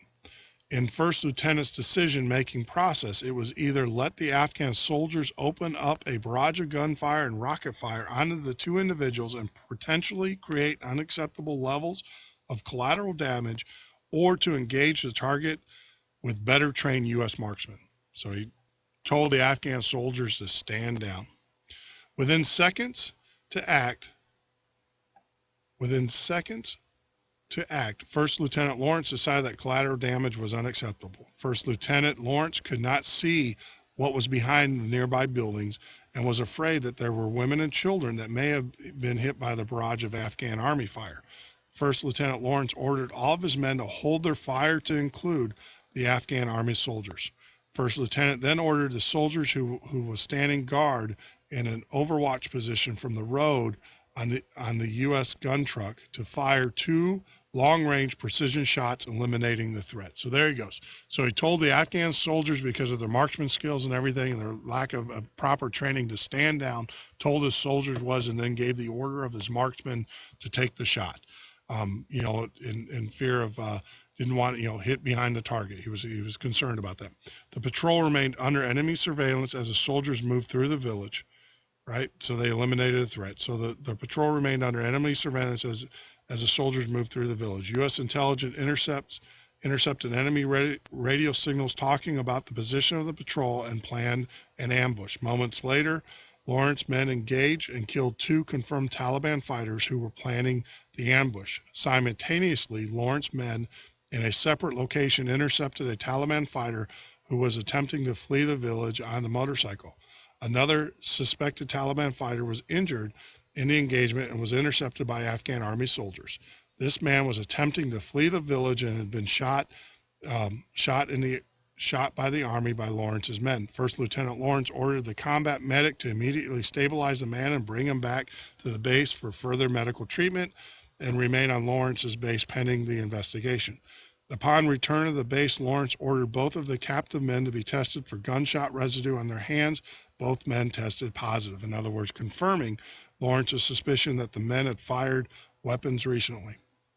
Lawrence also ordered the men entered biometrically into the platoon's computer to check for their past criminal history. Both men gave a John Doe name, which asked negative on the computer check.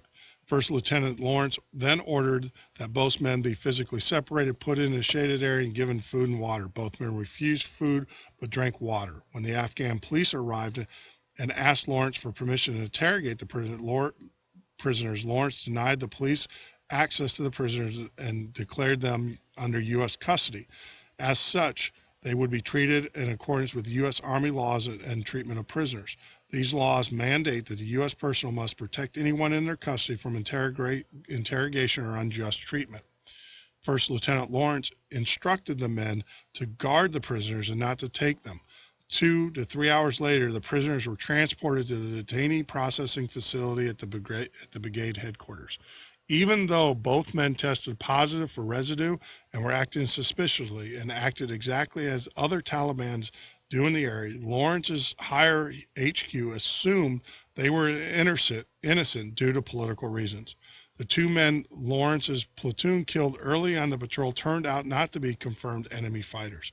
The Army assumed Lawrence guilty of random acts of murder, fired him from being the platoon leader, took his weapon away in a combat zone, and moved him to headquarters to assume administrative duties while awaiting the investigation.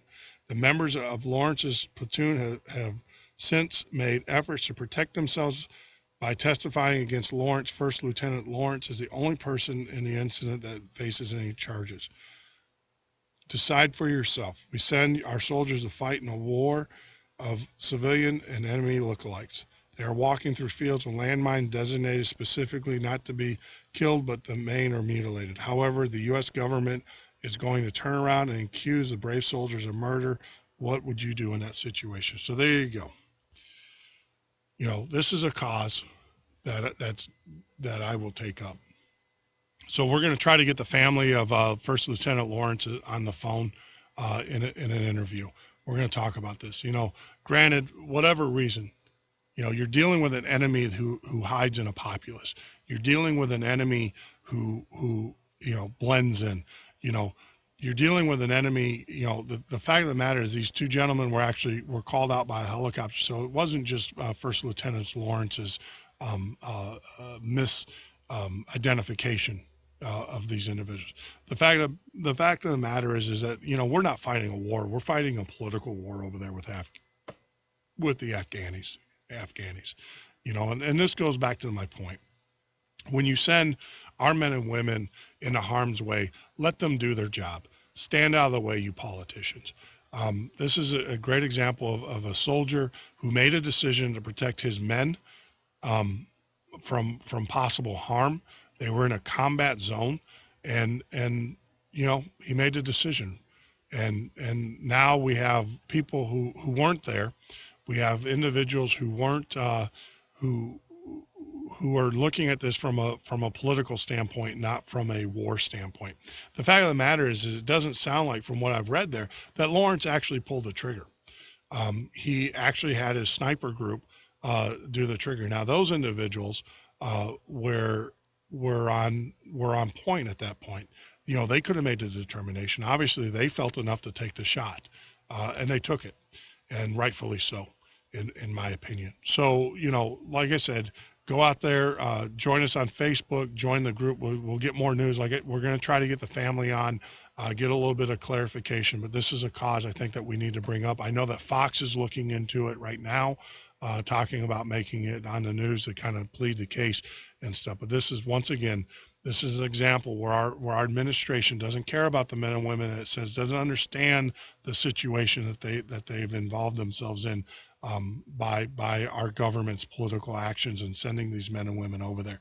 Like I said, Mr. President, you that in Congress and stuff, if you want to send our men and women to die in foreign countries, let them do the job. Don't question what they do. Don't play politics with them. These are warriors. They do exactly what you've trained them to do. So you're listening to the Midnight Patriot radio show. Like I said, if you'd like to join in the conversation, give us a call, like us on Facebook, message us. We'll be glad to communicate with you.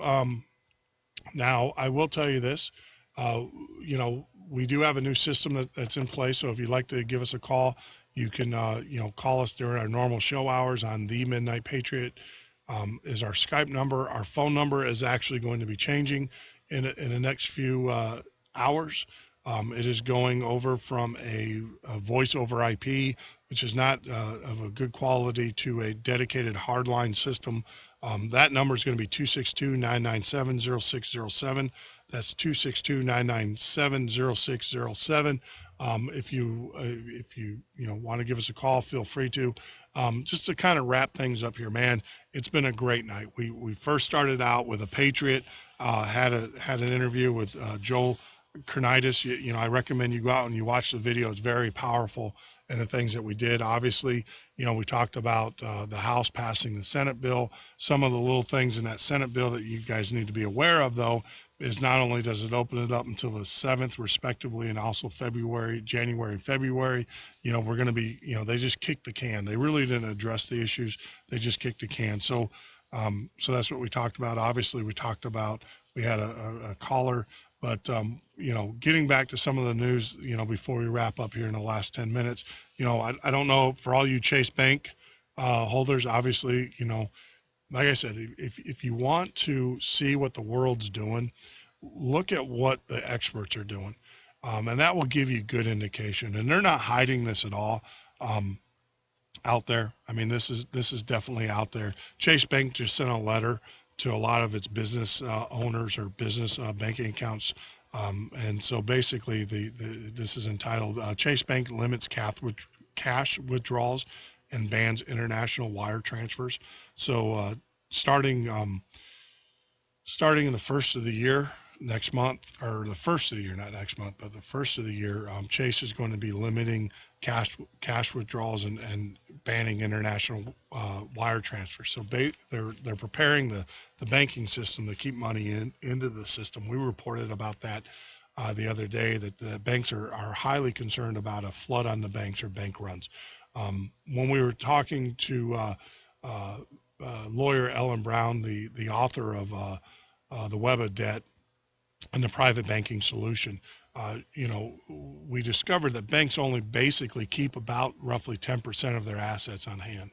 So if they have $100,000, they only keep about $10,000 on hand. So if there was a run on the bank, they wouldn't be able to cover those runs. So a lot of them are, a lot of banks are now restricting how much money you can withdraw at one time, and everything, and that's just crazy. Now, a concerning part too. We didn't get to it. We will to probably talk about it tomorrow. Talk about this control grid that's going on, and everything. DHS, Department of Homeland Security, determines Constitution-free zones within the U.S. is okay. Basically, if you live within 100 miles of the United States border, the DHS can search your vehicle without warrant. They have that right. They don't have that right. They exert that right.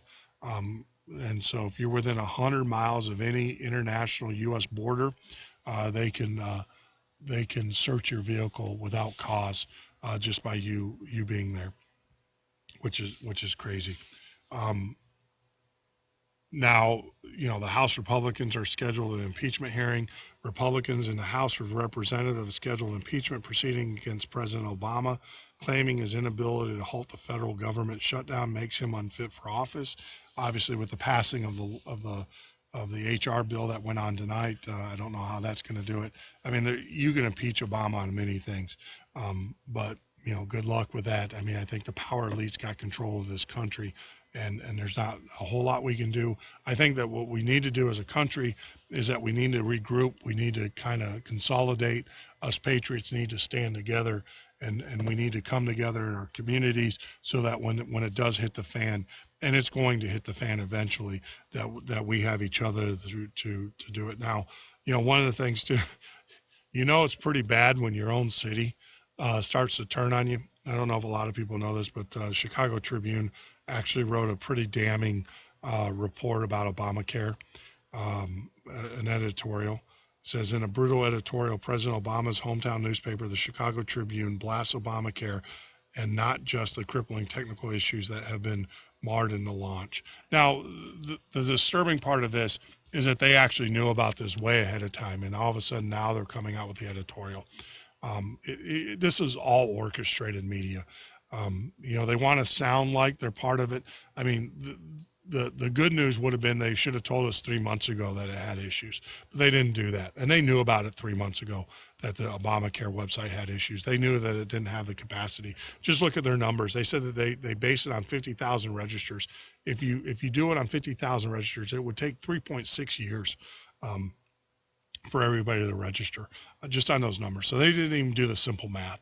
So they knew there was issues that were going on. So, so that's in the news. Obviously, we heard about Bush being blamed for the latest showdown. Obviously, there's some people that still believe that President Bush is to blame for the showdown. It's amazing how that works. We did talk about good news for us U.S. patriots in the Second Amendment. The United Nations Arms Treaty bill was defeated in a vote in the Senate, 53 to 46. So they did defeat the UN gun ban treaty that was going on. And then, of course, I don't know if, some news that we're going to talk about. We'll talk about it in tomorrow's show. Obama has signed these anti-protest bills that which basically criminalize or make you a felon if you protest anywhere where the Secret Service is located. And we're going to talk about that. Also, we're going to talk about tomorrow, more than likely. Well, we're going to talk about this. We the People petition page is down. It's amazing how they shut that page down, because that was the page that was set up for this clear government, transparency government, to allow people to do it. They shut that page down as well. They're blaming the shutdown as well. So you're listening to the Midnight Patriot Radio, man. It's been a great show. Join us on the web at www.themidnightpatriot.com. That's www.themidnightpatriot.com for latest news and information. We're here every night from 9 p.m. to now 12 a.m. Monday through Friday. Thank you. Good night, and God bless you, America.